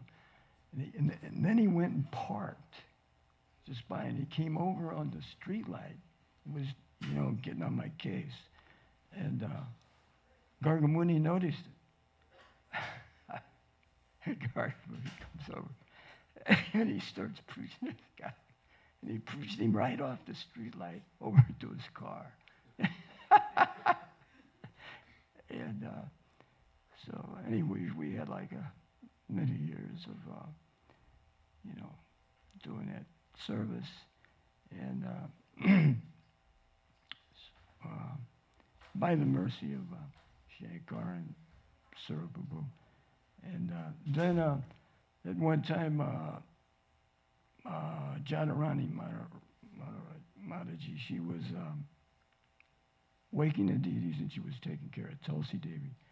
And one day she said, Divyananda, could you wake the deities up? I said, sure, because I'd do anything the devotees told me. Yeah, because I was so fried out with material life and so surrendered to them. Because when I met the devotees, I said, there's nobody, I've never met anybody like these people, you know. They're so happy, they're so blissful, you know, and I was just the opposite. So I said, sure, yeah. And I didn't know I'd be doing it for about the next 8 years. And I didn't know I'd be doing Tulsi service for the next 40 years. When she asked me that, then she asked me, could you do Tulsi, take care of Tulsi? Because she was pretty involved. She was painting, and she was also going out to the airport. Sometimes I used to drive her to the airport. It was kind of like driving Miss Daisy or something, you know. She'd be sitting in the back seat of this green limousine my father gave me. And I'd see her back there, and she'd just so blissed out, you know. I'd see her distribute books. I'd see people just right in her face start yelling at her and screaming, you know, back in the old days, you know. And Mother Jadharani would just be like this. She wouldn't say anything, wouldn't respond. And finally, they would just run out of what they had to say, and they would leave, you know. And it always impressed me because, you know, normally somebody would react to that situation. So I said, well, this lady's from somewhere else, you know. And so that was nice. And one time she used to take photographs of the devotees. And then she would paint a certain pastime. Which one did you do? You know? Musika and Janak, the wrestlers? Yeah. So, and then she would paint that picture for the books, for the Bhagavatam. We would actually pose for those pictures. And Sir, I think, posed for Trinavarta, right? The demon, I think so. And so she wanted me to pose for Markandeya, who was, I think it was Markandeya, in the ocean. Who was that the one in the ocean? He was in the ocean. Yeah, and a banyan leaf with, yeah. So anyway, she needed to have me in the water to paint that, to take that picture. So without even consulting, talking to the YMCA,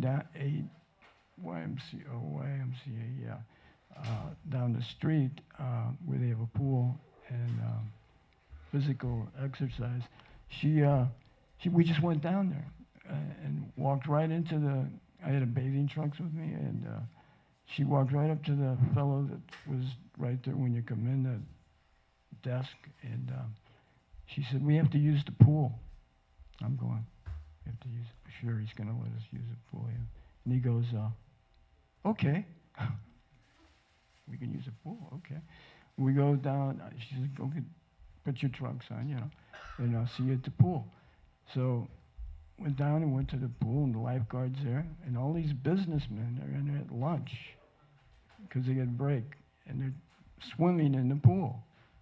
And so Mother Jadharani goes up to the lifeguard, and she says, we have to use the pool, and everybody's got to get out of the pool. What? And the lifeguard goes, okay. And everybody out of the pool. And all these businessmen are jumping out of the pool, you know, and they're like, and he said, okay, Divyananda, you go in the pool. Oh, okay. I'm in the pool. And so that's just kind of things that were going on here in St. Louis when I first came, as a pretty amazing situation. And then fortunately, I got to do the deity service for many years, and that was a totally amazing experience dealing with the deities. And the first set of deities was Krishna Balaram came approximately in 83, I think, around 83.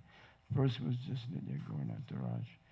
And Mount Mantra was so attached to those deities. He would do all the deity service practically.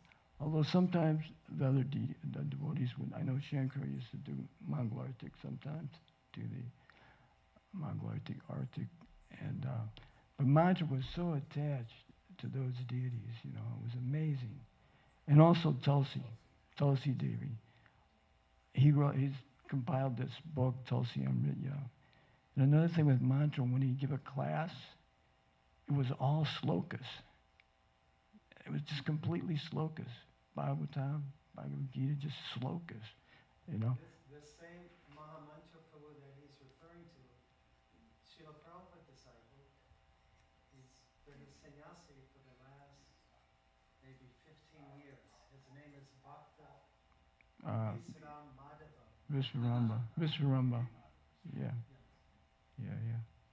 Unfortunately, he has some physical health issues, so he's not able to travel physically anymore. So he's just residing at our ISKCON Krishna Balaram temple in Vrindavan. But he was the head pujari here, Ramachari, and literally offered every single arti and offering to Sri Sri Nitai Gauranath Maharaj. Six offerings. Yes, and he was an expert cook as well. And between his puja, seva, sometimes Mahamantra Prabhu would take an armful of books and stand out on Lindo Boulevard, and as people walked by, he would distribute books and invite them in for the wilderness restaurant. So the mood was very, very dynamic, and Mahamantra Prabhu had, or Maharaj, Bhakti Viswara Madhava Maharaj had like a incredible memory. At one point, as a young brahmachari, he had memorized all 700 shlokas of the Bhagavad Gita, and he could just recite them by memory, like within a half an hour or so. And so, yes, his classes were phenomenal. So, Divyananda Prabhu is just giving an idea when he joined this temple, how he just saw these devotees performing incredible service. And he was mentioning about Jadharani Mataji. Many of you may have heard her name. She was one of the first Western women to join ISKCON. The very first temple of our Hare Krishna movement was opened in New York in 1966. Jadharani Mataji was one of the first women to join the movement, and she was an artist. So many of these paintings that you see decorating the walls, many of them were painted by her directly. So when she spent a few months in St. Louis ISKCON, she was still painting for the Srimad Bhagavatam. And the Krishna book, Srimad Bhagavatam, different books. And as Divyananda Prabhu pointed out, she would use some of the local devotees as models, like to pose. Like say, for example, she was painting, I remember Jadharani was painting Srimad Bhagavatam 9th canto that briefly describes Lord Ramachandra's pastimes. So Jadharani wanted to paint a picture of Hanuman jumping across the ocean to go to Lanka.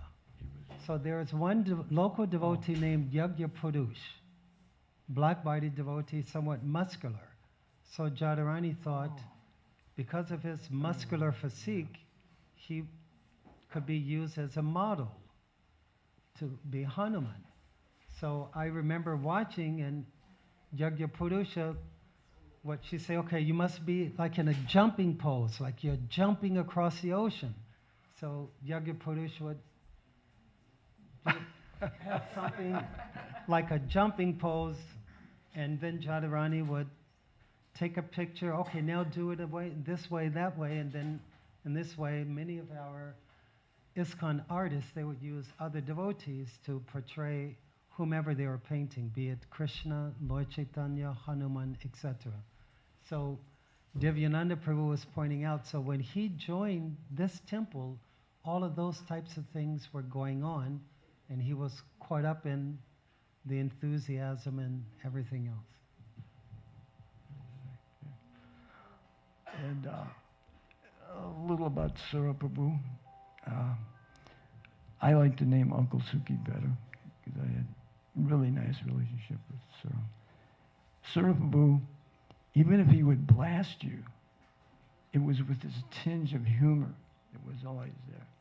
You know, he was so funny. He would crack you up. And we used to have these plays Markandeya would put on. Remember those plays? You used to be at them, yeah. Yeah, you, huh? Tilak Theater it was called. And on Sunday. And this room would be packed with people that would come to see that theater. It was so good. Markandeya was so expert. And he was another book to speak. Pardon me? Yeah. And they were all really great actors, too. They got their parts down, you know. And I remember the name of a couple. One of them was Little Jiva. Another one, What's Your Karma? 3 modes of material nature. Srila Prabhupada always said that Krishna consciousness will spread by cultural conquest. And he encouraged the devotees to utilize their individual abilities and expertise in the service of Krishna. So we had many devotees who were very expert in theater. They had some background in theater, drama. So we would have plays during the Sunday feast, like some of you saw yesterday, the children enacting the pastimes of Lord Ramachandra, Lord Krishna. So many of us would also perform dramas based upon the pastimes of Lord Chaitanya or Krishna, etc. So when we would make those announcements in advance, the congregation said, oh, they're going to do plays. The devotees from the Tilak Theater, like Tilak, the clay mark, so that was the name of our group of actors, Tilak Theater. And we would send out little flyers to the congregation or have it placed where they can see upcoming events. And whenever we would enact the different plays during the Sunday feast, this room was completely filled up. And as Divyananda said, our temple president, Suradas, yes, he was very intense, and naturally being the temple president, he would sometimes correct our mistakes with loving chastisement, but always with humor. Now, just to give you an idea of Sura's nature, naturally being enthusiastic, energetic, the life of the party, we received, St. Louis ISKCON received a large shipment of books, Bhagavad Gita, Srimad Bhagavatams, for our city distribution. And we would have a book shipment coming from Los Angeles maybe every 3 or 4 or 5 months. And a huge tractor trailer would be parked in this back parking lot, and we would have an assembly line of devotees unloading the truck, case after case after case, from the truck to the basement. Sometimes it took maybe 3 hours. And the driver would just pass his time waiting till everything was unloaded, then he would drive for his next destination. So on one particular occasion, the truck driver came, he presented the invoice to Suradas in the upstairs office. I happened to be there. Now this driver was maybe in his 50s or so, very skinny, kind of like what people would say like a country bumpkin type, maybe in the back hills of Texas or something. He had that typical southern drawl. Is this that ISKCON? Okay, well, I'm the truck driver. I got your books out in the parking lot, and I just want to show you the invoice. So Suradas looked at the invoice, and the amount of money was maybe 5 times more than what the shipping should be. So Suradas said, this is incorrect. This is not the proper invoice. And so the man was bewildered. He said, but this is ISKCON, Missouri, St. Louis? Yes. Well, that invoice says ISKCON. you got to pay that amount, or I'm going to drive the truck away. So the man was being straightforward, but just, again, being a very simple man, again, from the South somewhere. He was revealing his mind and just saying, look, if you don't take your order, I'm going to drive away. So Surda said, this is an incorrect amount. He said, this is an incorrect amount. It should be so much. This is like 5 times more than it should be. So then, this was before cell phones and everything. So the man noticed the desk, phone. He said, well, let me call my boss, Jack. Is that okay? He said, sure. So the man picked up the phone. I'm here, I'm in the office with 2 other devotees. Surya is sitting there, and obviously Surya is very agitated because he's thinking that the trucking company is charging the temple like maybe $5,000 more than what it should be. So he was naturally very concerned. So we were listening to this man talking to his boss, Jack.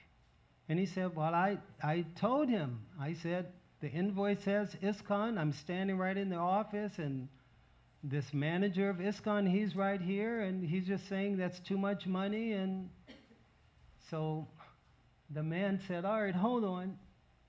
So the man kind of put his boss on hold, and he said to Surya, he said, my boss, Jack, said, you got to pay the bill.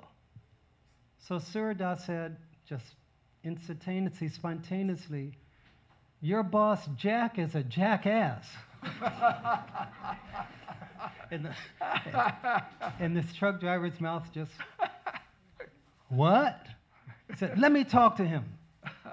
And so they discovered the mistake. Detroit ISKCON's bill was somehow combined with Chicago ISKCON's bill. And they just thought Detroit ISKCON, St. Louis ISKCON is the same company, just pay it at St. Louis. So it was rectified, and then Surya, patted Jack on the back, the driver on the back. The man kind of smiled. He was just kind of amazed, and then he became charmed by Surya. Yeah, but you know what? You're right. My boss, Jack, is a jackass. So, just an additional note. But we're running over time, and I think Gargamuni Prabhu is next. Shankar pretty much summed up Surya's personality right there. Hare Krishna. Srinidhi Gaunataraj Ki. I won't make a long presentation because of time restraints, but I'll just kind of tell about how I came to Krishna consciousness. Actually, the first time I came to the temple, I guess it was either late 80, early 81, and I didn't know anything about Krishna consciousness. I didn't know anything about Krishna. I had never heard of Krishna. I hadn't seen any devotees. I didn't know anything about, the teachings. But, growing up as a kid, I used to go to, my mother, my family, we'd go to a Baptist church. I wasn't really a big church goer, but we went to, Baptist church. But I used to like to read. And as a kid, even 9, 10 years old, I was into reading, and so I used to read the Bible a lot. And I remember, when I was reading the Bible, and I read the statement by Jesus that what profits a man if he gains the whole world but loses his eternal soul. And I remember I was about 9 years old, I think, and I'd heard the word eternal, but I wanted to get a real deeper understanding of that when it said, loses his eternal soul. And so I went and got dictionary, and I looked up the word eternal, and it said everlasting, without beginning, without end. And I was taken aback by that. Without beginning, without end? What's without beginning, without end, I started thinking about my mother. She was born this year, you know, her mother was born this year and her father was born this year, and that, you know, but you know, these you know, people are, many of them have died, so they didn't have a, you know, they had a beginning and they had an end. So what's without a beginning, without end? So I wanted to know more about this soul. So I was reading the Bible, and I could never really find any more information. So it kind of sparked my interest in philosophy, and I started just getting books as I got older. And I started coming across books about Edgar Cayce, who he got into reincarnation and different things like that. So I got an interest in that, and I would read other books. And, but I wasn't finding anything that actually was satisfying, you know, that interest that, you know, made me feel like I was really getting, you know, what I wanted. So one day, you know, now I was like in my 20s, and I was driving a cab, and I had my own taxi cab, and I had my family, you know, my wife, kids.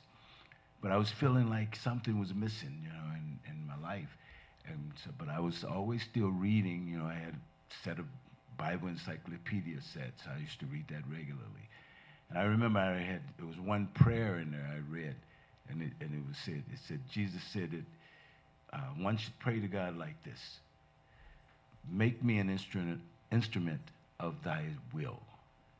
So I used to chant that, and I used to chant it every day. And then about 6 months after that, I was at the garage, Laclede Cab Company, and one driver, he wanted to go. He would ask me to take him home because he drove a company car, and he wanted to eat before he go home. So he wanted to stop at restaurants, and I was trying to be a vegetarian. I'd been trying to be for a couple of years, and he always would go to these places where they serve meat, you know. And so I told him I don't want to go to none of those places. He said, well, I know a place. So he brought me here. And I didn't know anything about Krishna consciousness, you know, and then he brought me here, and we came in, and I was just looking at everything coming in the lobby, you know. I had the dioramas and everything, and I was just looking at it. Wow, it's a pretty interesting place. So we went in the restaurant, and I remember that young boy, Anand, he was Indian boy, he was actually serving in the restaurant. And when I looked at all of the preparations, you know, I was looking at them, and I was just noticing, you know, all of these vegetables, rice, you know. And I said, well, no meat? He said, no, we don't serve no meat, fish, eggs, none of that. I said, really? I said, okay. So I got my plate, like Shankar was saying, you know, I got my plate, and I sat down, and I remember I took my first bite. With the first bite I took, I was like, wow, this is fantastic. So I took some more. Man, this is really good. I was like, and after a few bites, I said, man, you know what? I'm going to eat here every day from now on. And so every day I started coming to the restaurant eating. But when I was leaving out that very first day, we walked out in the lobby, and they had the diorama sitting there, you know, the changing bodies, and they had some science of self-realization sitting there right on the bottom of it. And I remember the cover of that book was different than it is now. It had Prabhupada with that chadar he wore, and he was, you know, how Prabhupada was like that. And I remember, you know, just staring at Prabhupada. I was just standing there looking at it and staring at Prabhupada, and I read the title, The Science of Self-Realization. And I was like, now, what is that talking about? The science of self-realization, and it's a science? And Sura came walking out. He saw me standing there holding the book, and he said, oh yeah, you can take one of those. I said, really? He said, yeah, go ahead, you can take it. So I took it, and I just got into it, and immediately it started talking about the eternal nature of the soul. And I was like, okay. So that sparked my interest, because I had always been wanting to know about this eternal nature of the soul. So I was getting into it more and more, and wow, and before I knew it, I'd read the whole book, and I was like, man, this is really interesting. So the next time I came, I saw the Bhagavad Gita. I got the Bhagavad Gita, and I just read on through that. And so now I was coming to the restaurant, kind of regular, and I had started giving, little donations to Sura, because he was the devotee that I had met, and I'd see him in the restaurant a lot. Then this devotee who he mentioned, Raghunandana, black body devotee, he's deceased now, but he started coming and sitting with me and talking. And he was preaching to this one guy that was sitting there one day. And the guy was, saying he didn't agree with different things about the philosophy and teachings and like that. And Raghu started preaching to him, really preaching. And it just happened that he mentioned one point that it was a verse I had just read, and I can't remember the exact verse right now, but it was a verse in the Bhagavad Gita. I had just read it. And when he mentioned, that point, I said, yeah, that's right. Krishna says in the Bhagavad Gita, and I quoted it verbatim, the English. And Raghu said, yeah, that's right. And then Sura came walking in, and he said, hey, Sura, Greg just quoted a verse from the Bhagavad Gita. He said, oh, yeah? And so he walked out, and we were just sitting there talking. A few minutes later, Sura comes back down. He's got like about 7 or 8 Srimad Bhagavatams in his arms. He said, here, I want to give you these, and dropped them in my lap. And I was like, thanks. I didn't know what they were, I didn't know nothing about Srimad Bhagavatam, but he dropped them in my lap. I said, thanks. So I took them, and I was like, wow, these are great. And so I just, after I finished reading the Bhagavad Gita, then I started reading the Srimad Bhagavatams. But I started, having some issues, me and my wife, and, I left home for a little bit, and that had happened before, having these little, spats, and I'd go stay with my mom or my sister for a week or two and then go back home.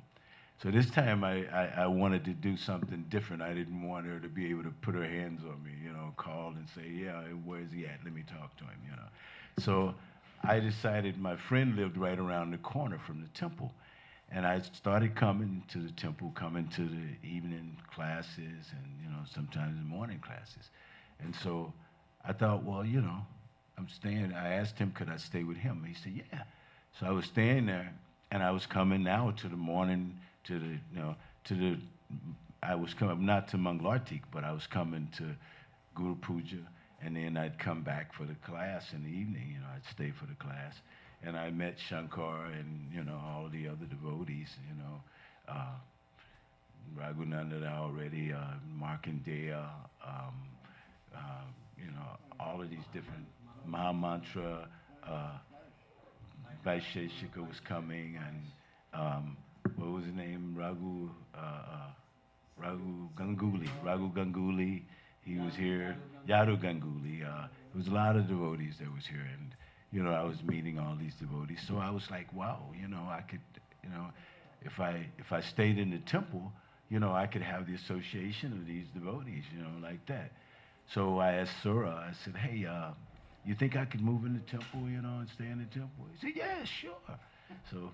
So I had moved in the temple, and little did I know that I was going to be living in the temple for the next year, over a year, and I would become initiated, because Sura got me initiated about 6 months or so after I had been living in the temple.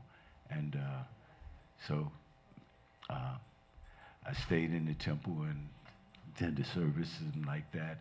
I was still driving my taxi because I was still, taking care of my family. I would go and, take things over to my wife and my kids. And then Sura sent me out on book distribution one day because my cab broke down one day. And they said it was going to be hours before it was fixed. So Sura said, well, and so I thought, well, okay, I'll go back to the temple, I'll just, read, and just chill out, right? I came back to the temple and Surah said, so when is your car going to be ready? I said, well, they said it's going to be hours before. He said, oh, well, you're going on Sankirtan then. I said, Sankirtan? He said, yeah. I said, I don't know anything about it. He said, well, you're going to go out today. I said, well, I don't know. I don't even know what to say. Say anything. So he gave me a, he sent me to the street light, because the devotees who went to the airport to distribute books, they would go out early, and it was a little later. So he gave me a bucket and some stickers. And he said, here, and pushed me out the door and said, go down to the street light. So I went to the street light, and I did pretty good. And Surah had told all of the devotees, he said, yeah, I sent Gargamuni out on Sankirtan today. He said he ain't gonna do beans, but I sent him out anyway. So when I came back, he asked me how much I had done, and I told him. He said, whoa, Sankirtan devotee. He said, you're gonna do Sankirtan from now on now? But I still had my taxi cab, at that time, so I was still driving my cab. But I was turning in most of my Lakshmi to the temple, after I, go out every day. But then I was taking books, and I was actually distributing books in my cab, and I would take the garland that they would offer, to the speaker in the morning, and they, a lot of times the devotees would give me that garland. So I would take that garland out with me, and I'd give it to somebody. Like I'd say, okay, the first passenger I pick up today, I'm going to give them this garland. So I'd give the garland to the first person that got in my taxi cab, like that.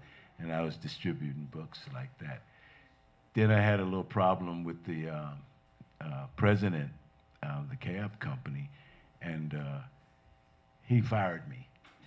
And so when he fired me, that became the beginning of my career as a full-time book distributor, because Surah made me go out every day. And me, at that time, Divyananda wasn't, I don't think, were you here yet? I think you came a little bit later. But it was me, Bhaktidas, and Mother Janaki, Mother Chaitanya, and it was several of us who were all, initiated by Rameswar, and we were going out as the street Sankirtan party, as the street light party. So we would go to different intersections all around and like that, and I was considered as the leader of the party, because I would always have to decide, okay, what street light we're going to go to, and we would go South County, North County, sometimes places in the city, mostly South and North County we would go to, like that. And I remember when I used to do the college preaching. I did that for a little while. Actually, for many years. Surah started me to doing that. And I remember when he first started me doing it, I had just started giving Bhagavatam classes. And so one day he said, we have a preaching engagement in Fulton, Missouri at the college there. And he said, I want you to go and give the talk. I'm not qualified to give any talks, I mean, I just started giving Bhagavatam classes, and I've never spoken in front of a real audience, And he said, no, I want you to do it. And just like he was saying, how Surah can chastise you in a loving way, And but when I told him, I said, I don't want to do it, Surah. These college kids, I probably couldn't make a good presentation in front of them, He said, all right. So he walked away. Then he came back, and he was doing this here, and he was like right in my face like that. He was like, I'm going to tell you what, you don't have to do this. You don't have to do this program. He said, but I'm going to tell you, if you don't do it, I'm really going to be ticked off at you. And he turned around and walked away. And I was like, oh, man, you know, because, you know, all of the devotees actually here had been really, really nice to me, you know, and I was really, really appreciating the association of all of these devotees, because it was mostly just Prabhupada disciples here, other than just a few bhaktas, and then, you know, I was a new bhakta, and I was one of the first ones who was initiated by Rameswar, then Bhakti, and, you know, the other devotees like that. So it was like, you know, Sura, you know, he was like, you know, the main mentor for me, you know, and he was the first person gave me a book, and, you know, first devotee. So I was like, wow, you know, I really don't want to let him down, you know. So I just went back to him. I said, okay, sir, I'll do it. And he's, all right. So he grabbed it. He had like 2 cases of Bhagavad Gitas, you know. He had little containers of halava. He had packed up. He said, here, take these books. Hand these books out in the class. You got 3 classes you're going to do. And here, hand out this halava. And so we went out. And you were here at that time, because he said, yeah, and take Divyananda with you, you know. And so Divyananda went with me. And we went, and it was 3 classes back to back, and spoke in all 3 of those classes. They asked some really nice questions. And at the end, Professor Young, they were his classes, and he gave me an envelope. He said, here. He said, I want you to give this to Sura. And so I came back, I gave it. I didn't know what was in it, but he had wrote a letter, and he had some Lakshmi in it. And he gave it to Sura. So I gave it to Sura, you know, and Sura. So later on, I come back, and Sura had put it up pent it up in the office upstairs. And when devotees would walk in, you know, I was standing there, devotees walking in, and he's like, look at this, our scholar, Gargamuni. You know, the letter said that, you know, that he said, I really appreciated the presentations that, you know, your Gargamuni gave. He said all of the students really loved his presentations. They thought it was really wonderfully done, and they asked some really, really nice questions. So everybody that came in, Sir, was like, all the devotees, when they come in, look, our scholar, Gargamuni. So he started sending me out on these preaching programs, these college programs after that, you know. And I did that actually for years, even after Sir had left. Many years I did that. So that was one of the things I appreciated that Sir did. So I think I'll end with that. Yes, just wanted to quickly update everybody. Thank you everyone for coming. So we have Chakri Prabhu next, and then our General Supervisor Lal Gopal Prabhu is going to take a few minutes, and then after that we have also Anutma Prabhu here, who will kind of summarize, wrap up this 2 days event and give us the nice mood to cultivate. Right after that, we are going to have Bharatnatyam dance. Mohini Natyam. I'm not very good at all this. I'm very good in music, but not in the dance. I dance though. So we'll have that dance performance. And then after that, we'll have Aarti. So please stay around. I'm sure devotees are coming. So now it's 12:30. How long should this? So this can go next 20 minutes until Prabhu and other 2 devotees are done. And then after that, we'll have a dance. As soon as they are done, we'll have the dance. And then 20 minutes. Yes. 20 minutes not for Chakri Prabhu. Yeah, 20 minutes for everybody, right. Right. As mentioned earlier, I came, or yesterday, I came a little later than these Prabhus, Gargamuni and Divyananda Prabhujis, and they kind of took care of me, you know, when I came. They could see I needed a lot of taking care of, so they really kind of took care of me over the years.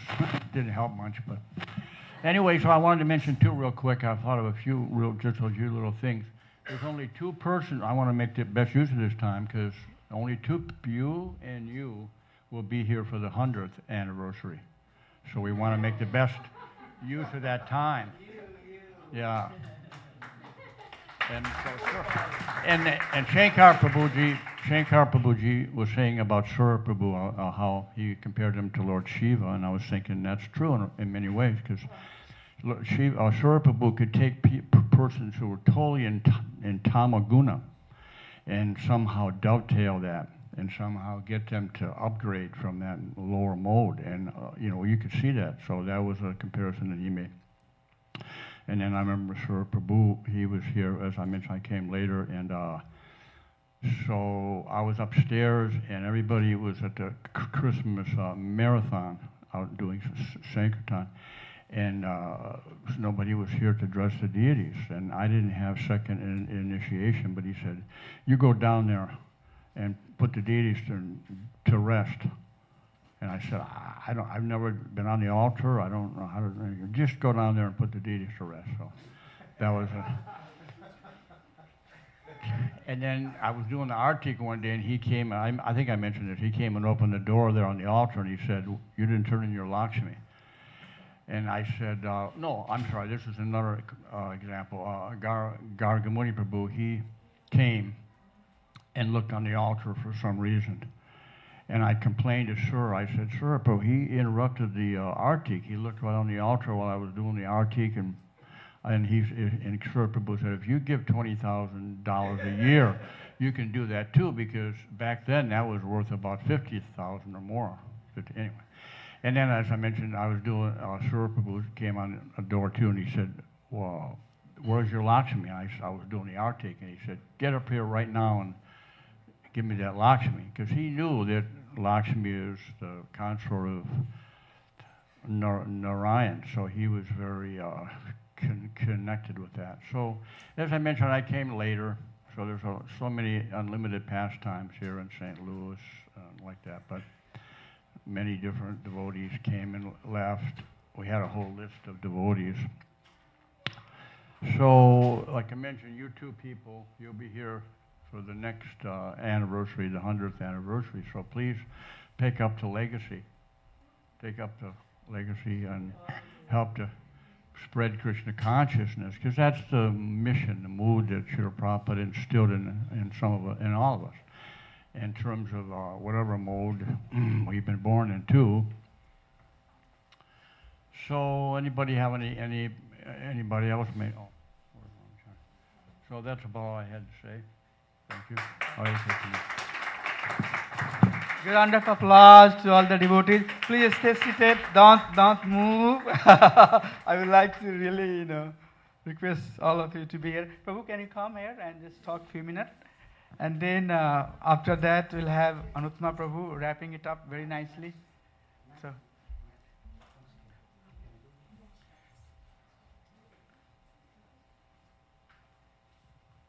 I'm putting garlands to everybody, so don't think that I'm just doing it to you.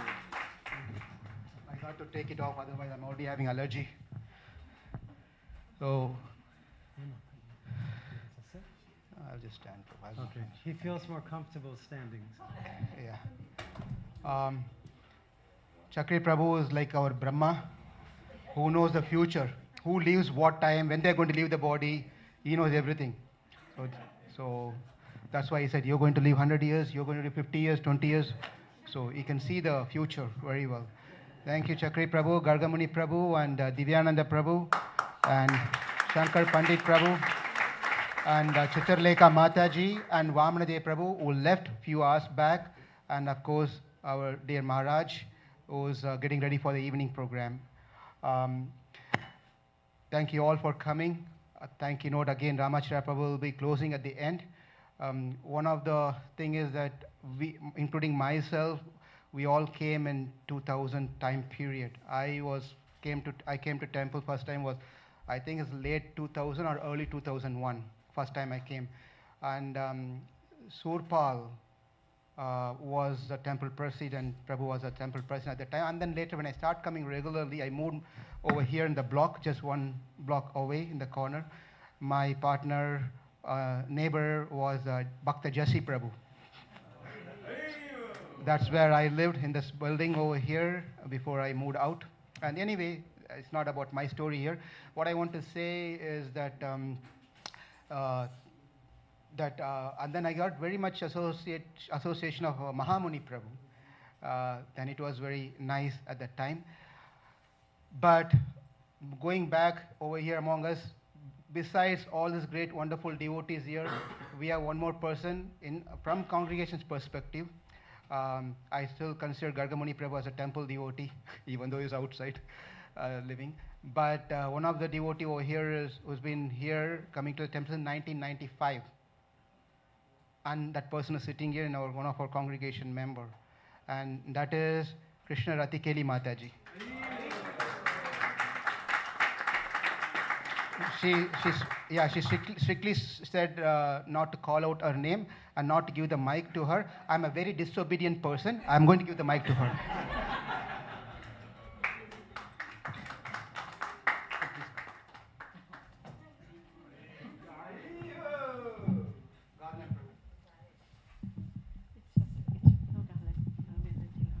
She needs only rose garland, yeah? No. It's a Then you have to accept this garland. Hare Krishna. One second, Mataji, please. Yeah, Please sit sit. Yeah, so I came here in 1995. We moved from Canada to here, and I was staying like 1 hour from here. But we used to visit every Sunday, and at that time we don't have that many devotees here. But after, in I think 2002 and 3, Lal Gopal Prabhu were here, and Radha Charan Prabhu was here when I came here. And then Rup Sanatan Prabhu was also here. And then we enjoy here. It's a beautiful temple, and we have I met so many nice devotees, and all these devotees, senior devotee, our pillar. There are our temple pillars, so I have not much to say. We are running out of time, so thank you, Prabhu. Thank you, Mataji. Thank you. She's quite humble person, but she has a lot to share, but that's all she can share. It's like a capsule from whatever message. But also, I'd like to thank His Grace Anatama Prabhu, our GBC, and he's been grazing us all the way from DC over here, always looking after different areas for his growth. Thank you for Anatama Prabhu for coming here. Also we had guests coming from different places, especially from Chicago. Yamuna Jivan Prabhu had come. He also left. And Namaruchi Prabhu and his good wife are here also visiting us. Thank you, Prabhu. Thank you. Of course, we all have special guests from inside and outside. But if you are all not here, we'll be talking to ourselves. So thank you for those who are able to come and participate here for this program. It was a very lively program, and we learned a lot of things about this temple, which many of us didn't know about this. For this program to happen, it was not an easy thing. A lot of volunteers, many have been involved behind the scene. It's been going on for weeks, and getting people together, making them do surveys, and getting things moving on the right time requires a special management skill and leadership skill. And please give a big applause to our Ramacharya Prabhu.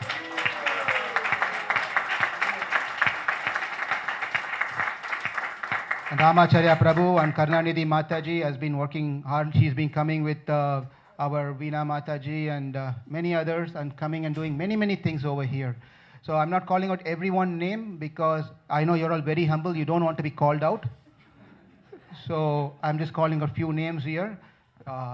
So Ramacharya Prabhu, thanks so much for doing this program. Beautiful painting outside, inside, and altar everywhere. And he made within the few weeks of time, as soon as he became a temple president, took up the service, you can see that a lot of cleaning work is going on, right? A lot of cleaning work is going on. Maybe that's why he's cleaning me also out from this. Oh, anyway. So things will get better. So with that said, thank you all so much. Please, the program is not over yet. What's the next program? Anutama Prabhu. So now is going to be please, if you have missed many of these things, now the punch is coming, or not on your face, to your heart. Take it seriously. Soft punch from Anutama Prabhu. A message. No, we can't change. Let's finish all the speaking thing and then, so that the seating arrangement can be arranged. The dance is going to be right after the speech of Anutama Prabhu. Please do not miss the speech and do not miss the dance. We have a very, very special dancer over here. So you're going to be amazed by her dance. I'm a great fan of her, by the way. Thank you. Hare Krishna. Can we maybe let everybody come inside and Hare sit Krishna. down? Everyone please come this way, because the dance is, of course, I don't know where the dance is going to happen, this way. Come inside, please. Please come inside. Special thanks to our dancer, because she's been sitting all dressed up in very, very formal outfit for 2 hours. So, building up the suspense for the dance. So, thank you very much. So I'm just going to make a couple comments. One, you mentioned GBC. A lot of people don't know GBC. That means Yes. Governing Body Commission. So our founder, Srila Prabhupada, whose Murti is here. One second. Everyone, please, quiet. Okay. He probably wants to go somewhere else and sit here and then listen to me. Is there a place for the kids to play out next door? If he's not happy, you can just go next door. We have the extra room there. Yeah, no problem. If I was his age, I would have been thinking, please take me out of here quickly. Yeah. So just a couple thoughts. Our founder, Srila Prabhupada, he established what he called the Governing Body Commission, so I'm one of the 35 or so people serving on that. Because Prabhupada's vision was ISKCON is meant to be a global organization. You know, traditionally in India, there's one mat, there's one acharya who picks one disciple, he passes on the torch, and he's in charge. Prabhupada's guru had a different vision, and Prabhupada had a vision like that if we're going to really be a global organization, we need a much bigger organization, we need more people making decisions, and we need to work together in a cooperative way. He really emphasized that idea of cooperation. So that's just what this position, Governing Body Commission, is all about. So I oversee some temples in various parts of North America, and I'm very pleased to still have some responsibilities here. And to come and see, as all of you have seen, you know, last time I came, the floor was fixed up. The altar got moved a little while ago up here, which makes more sense. Prabhupada got moved over there, that makes more sense. The front got cleaned up. Last time, Baladev Prabhu and I were outside raking the leaves. And now we come, and now there's no more leaves, there's nice brick. So those are very practical improvements. So thanks to Ramacharya Prabhu and Lal Gopal for heading those up. So those of you that maybe came a little later, today's a special day. That's why there's these chairs here. It's not a normal situation. We're hearing from these most senior devotees. Because this weekend we're celebrating the 50th anniversary of the installation of the deities. So there was a whole 2-day event. Lots of people came from out of town, as well as people that are living here still today, who were part of the early history of the St. Louis Temple. So that's why they're having this format to share their special thoughts. So I would just like to maybe add on to what Chakri was saying. This is the 50th anniversary, so we know there's going to be a 100th anniversary and a 150th anniversary. And that means, like, we may sit here and think, oh, these are all the stories of people in the past, all these exciting things that happened. But what all of you are doing today in your own personal lives and in your spiritual life, you're writing the history so that in the future you can sit up here and tell people of your experiences and what you did to try to, as it says in the Bhagavatam, re-spiritualize a misdirected civilization. I live in Washington, D.C., and if any of you think that things are not being misdirected, come and stay in my city. You just come for 24 hours, you'll be convinced. Things are being misdirected. But a lot of times people are thinking misdirected because give my group power, we'll fix things. Someone else says, no, give my group, my party, my ethnicity, my whatever power, my company, will fix things. But we know that the root problem is there because people's hearts aren't pure. So when I was younger, maybe some of these old fellows remember there was one musical group called The Who. And they had one song, you tear down the old boss, you put in the new boss, but we won't be fooled again. So with their young insights, they could see, wait, you change governments, you change leaders, you change this. It's the same old. They favored their friends, the next group favors their friends. We see this going on all around the world today. So the message that Prabhupada brought to us, representing Lord Chaitanya, Lord Krishna, is that each and every one of us needs our heart to be changed. We need to have our hearts changed. And that's the only way we're really going to make our lives better and the way that the world can actually become better. Because otherwise, you know, we all see it. One political group comes up, and then another group comes up, and another country comes up, and the whole history of the world, another civilization comes up. And the history of the world, actually, if we look at it objectively, is pretty dark, really. I'm reading the autobiography of Frederick Douglass, famous person in Washington, D.C. And I have a friend in Russia. I was visiting some devotees in Russia a couple years ago. And there was a huge painting on the side of one of the buildings, 10, 15 stories high, some like 19th century general. I said, "Who's that?" They said, "That's General so-and-so. He's the Russian general that defeated Napoleon when he attacked the country." So we started talking about history. And I was thinking, yeah, Americans, you know, you have such a bad history here. You had communism and you exploited so many people and this and that.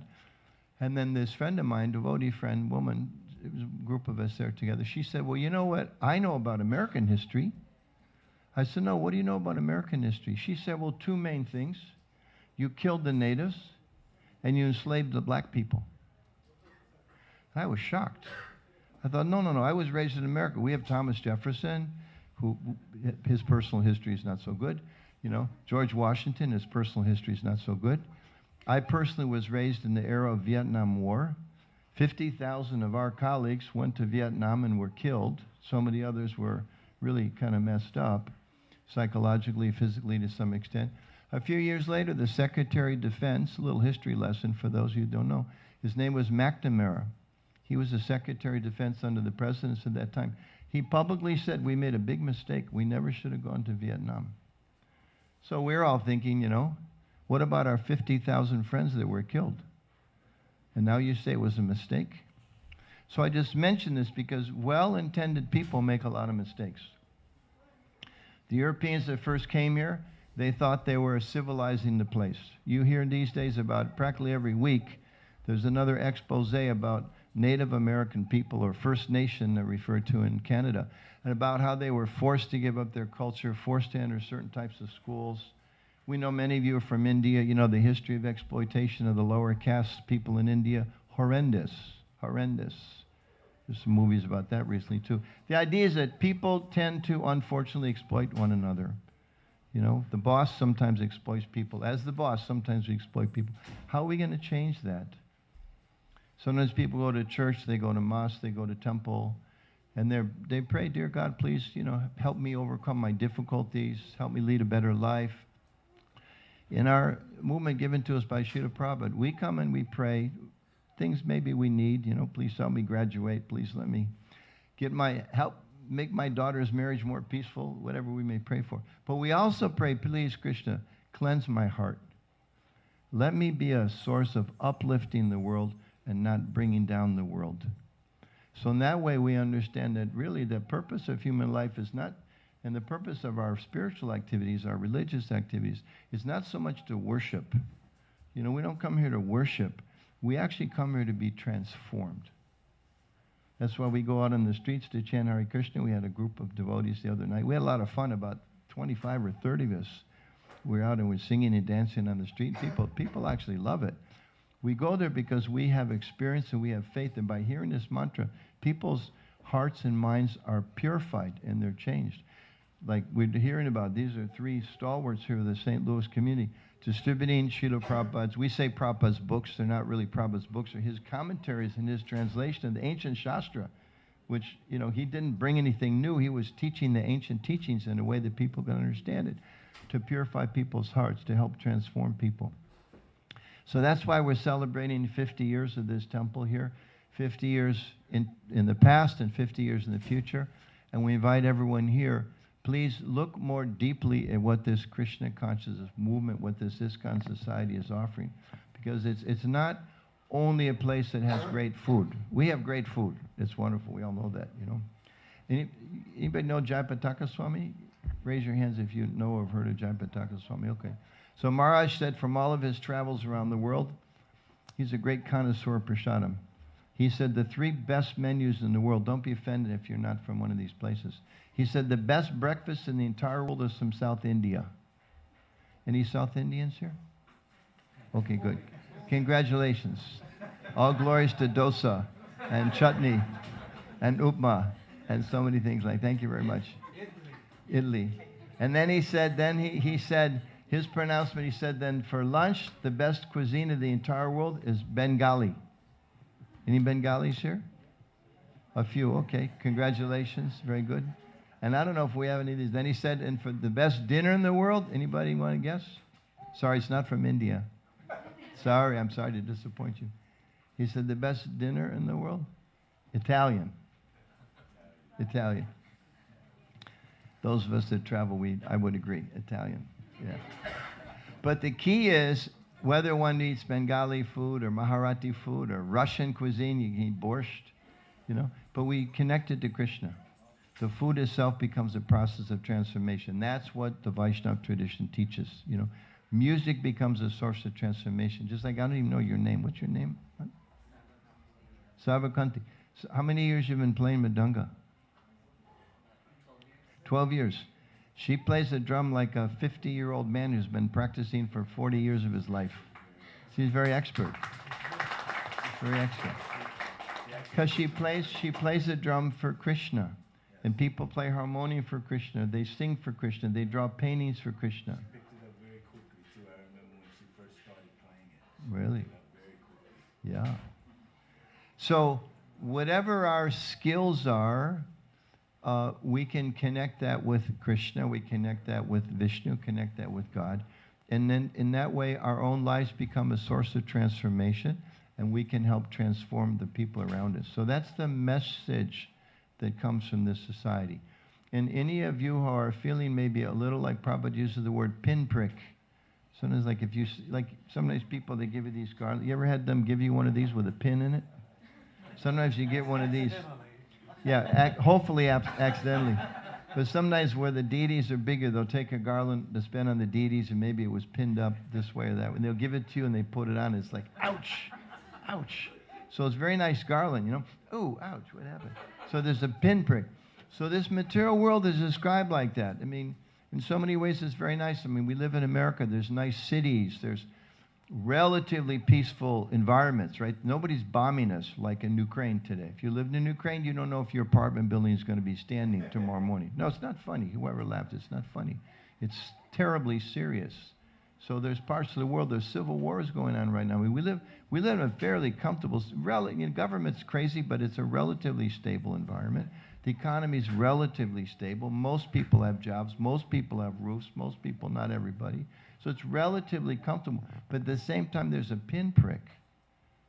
If nothing else, the pinprick is that your mother and father died. You didn't necessarily want them to die. Maybe you're very spiritual. You know they went on someplace important. People die here. People get sick here. People grow old here. These are the real qualities of this material life. None of us wants those things, but it's forced upon us. So thoughtful persons, why? Why these things are forced upon us? And is there a way to transcend it? Just like you were saying, you know, you read the Bible and it made some statements about the eternality of the soul. Wow.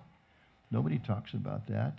I remember I was in high school where they were asked to write a paper. What am I selling? It was our teacher trying to get us to think about, what are you going to do in the world? What are you selling? And I wrote a paper. I said, what am I selling?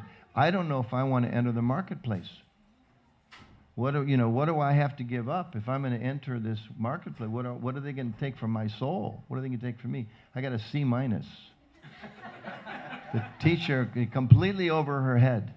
You know, I was challenging the whole question. She's just assuming, hey, you know, I'm smart, I'm good looking, I'm this, whatever people think. I'm going to go out into the world and make my mark. But my question is, what do I have to sacrifice? What do I have to give up to enter this crazy system that's there? So Krishna consciousness, we practice bhakti. We don't say renounce the world. We know many great yogis in the past, you know, go to the Himalayas and practice austerity. That's not the process of bhakti. Bhakti says, how do we live in the world, have a house, have a family, have a job, you know, mow your lawn nicely. You should all mow your lawns nicely. People notice, you know. That's that guy goes to the Hare Krishna temple. He never mows his lawn. I don't like those Hare Krishna people. Or they can think that she or he goes to the Hare Krishna temple. They have such a nicely mowed lawn. There must be a nice religion because they mow their lawns nicely. People think like that. So whatever our situation in life, we don't have to change it, but we just change the purpose of it. We add Krishna. And I'll end with this. Prabhupada said that from a philosophical point of view, ultimately everything in this material world is a little harsh, but he said it's a zero. My house may be a beautiful house, but one day I have to move out. Any of you live in a house where somebody lived there before? Probably a lot of you have new homes. But you live in a house somebody else lived there. Somebody had children were born there. People grow old there. They cried, they laughed, they celebrated holidays. They're gone, and now at your house for a short time, you'll also have to leave. I also been in many houses, people. So it's like, it's not really my house. I'm just temporarily here. So Prabhupada said your money ultimately it's a zero, your house is a zero, your family is a zero, your accomplishments, they're all zeros. Wow, that's pretty strong. But if you put Krishna in front, Krishna's like that one, then all those things have value. All those things that we can spiritualize our homes, we can spiritualize our families, we can spiritualize our money, we can spiritualize our job, we can spiritualize everything if we just add Krishna. So that's the message that Prabhupada gave us. And we're celebrating that this weekend, 50 years of devotees and friends, doing everything we possibly can to transform our hearts, our lives, to transform the hearts and lives of others. And we thank all of you for participating and ask you to be part of this great movement. Prabhupada was 70 years of age. 70 years of age. He crossed the ocean. He had 40 rupees, which is about $7 in those days, which you couldn't even change. He had, you hear about people doing things. He was literally penniless. He had no money at all that he could spend here. No institutional support. He was 70 years of age, had 2 heart attacks on the way. He only was physically present and lived 11 years after that.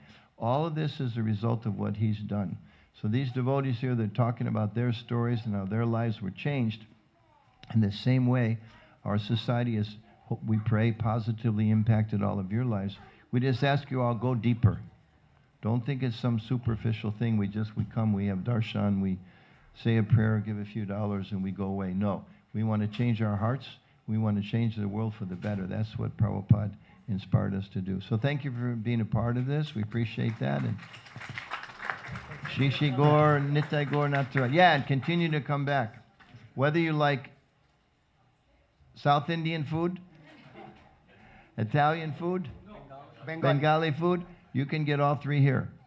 And if you can't, you complain to Rasacharya. They need to expand the menu. Okay? Hare Krishna.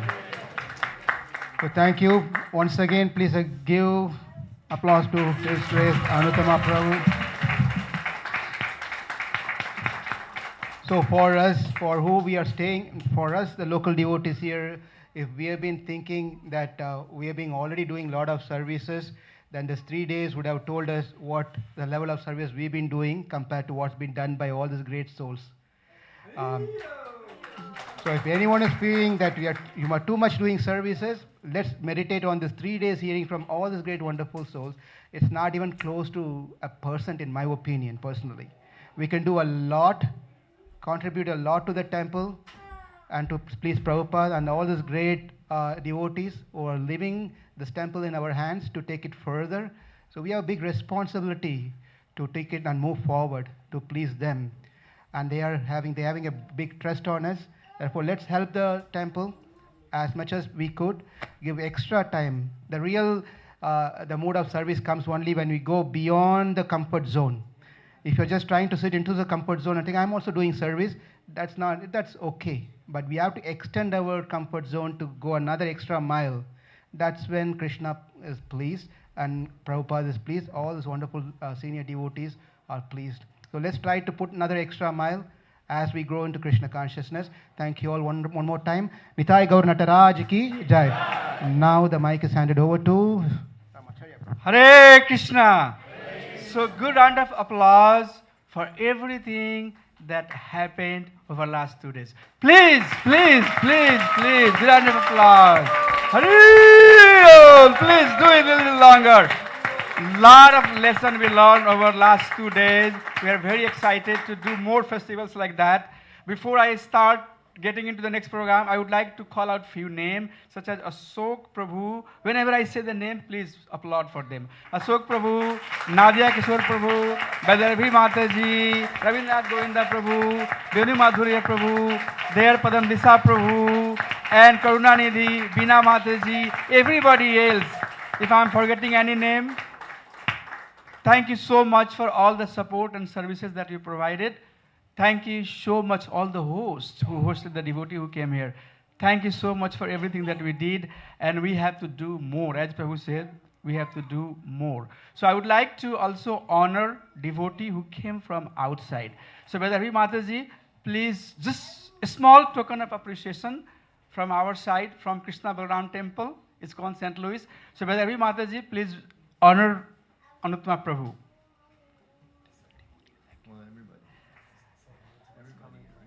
Anutma Prabhu is coming from Washington, D.C. So he is definitely doing a lot of sacrifice. So His Grace Anutma Prabhu ki jai.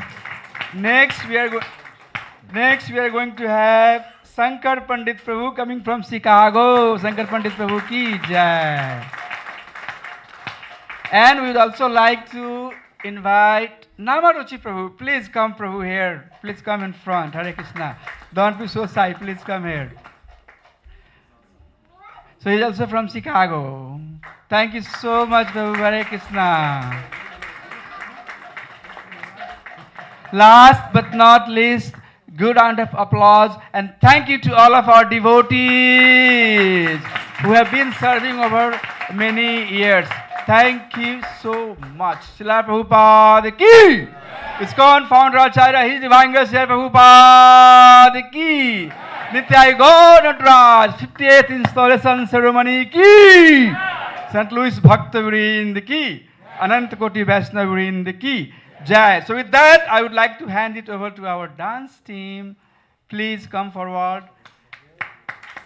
Please come forward. Thank you so much. So officially, we are adjourning our 50th celebration right here with that. Yes, so we can move the chairs and we will prepare for the next session, which is going to be Aarti after this dance.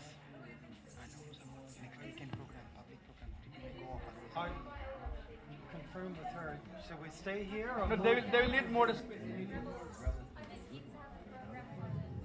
Hare Krishna, one more thing that I wanted to say. So all the kids, they are here and they are going to also welcome and give some small token of appreciation to all the devotees who came from outside. Yes, Mataji, please send them. All of our Sunday school kids, please come. Hare Krishna. So please come. Prabhuji, our Sunday school kids are here to appreciate all of you. 1 minute, Prabhuji, please. Shankar Pandit Prabhu, please come here. Our Sunday school kids are here to appreciate. Prabhu, let it. Hari Krishna. Yes, Prabhu. So please. Hari Hare Krishna. Yes, you all can. Thank you. Hare Krishna, Hare Krishna, Krishna Krishna, Hare Hare, Hare Ram, Ram Ram, Hare Hare Hare. Hare Krishna, Hare Krishna, Krishna Krishna. This is all our Sunday school department. Oh my gosh, she looks so cute. Thank you so much. Hare Krishna. Please give to Prabhu. Thank you.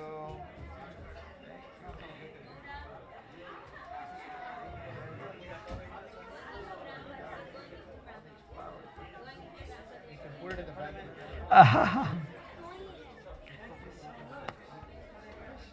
Hare Krishna. Once again, thank you so much.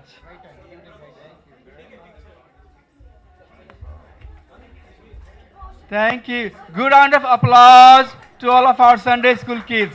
Thank you so much. Thank you so much. Thank you so much. Thank you. Thank you so much. Let's have a picture. Can we also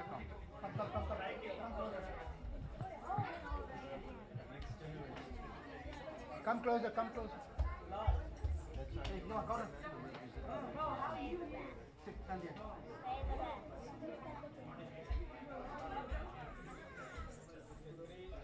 Shri Shri Nitai Gaur Nataraj ki jai. Shri Krishna Balaram Ki jai. Srila Prabhupada ki Jai. Jai. The next generation, The future. leaders of the world. The leaders of the world. Thank you so much. Hare Krishna. Hare Krishna. Hare Krishna. So you'll have the dance next. And if you can move the chairs, some of the chairs can be. She's going to dance. She's going to dance there.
Dance is nothing but another form of expressing your bhakti. So she was so wonderful, beautiful performance. Thank you. So we want to give her a small gift as is arriving from the gift shop. All right. Please come forward, Mataji. Please accept a small token of gift. Thank you. No, Aprampanik. Thank you. Hare Krishna. Now we are going to have Aarti. Please, everyone, come forward. Please come forward. Hare Krishna. And after this, prasadam will be served on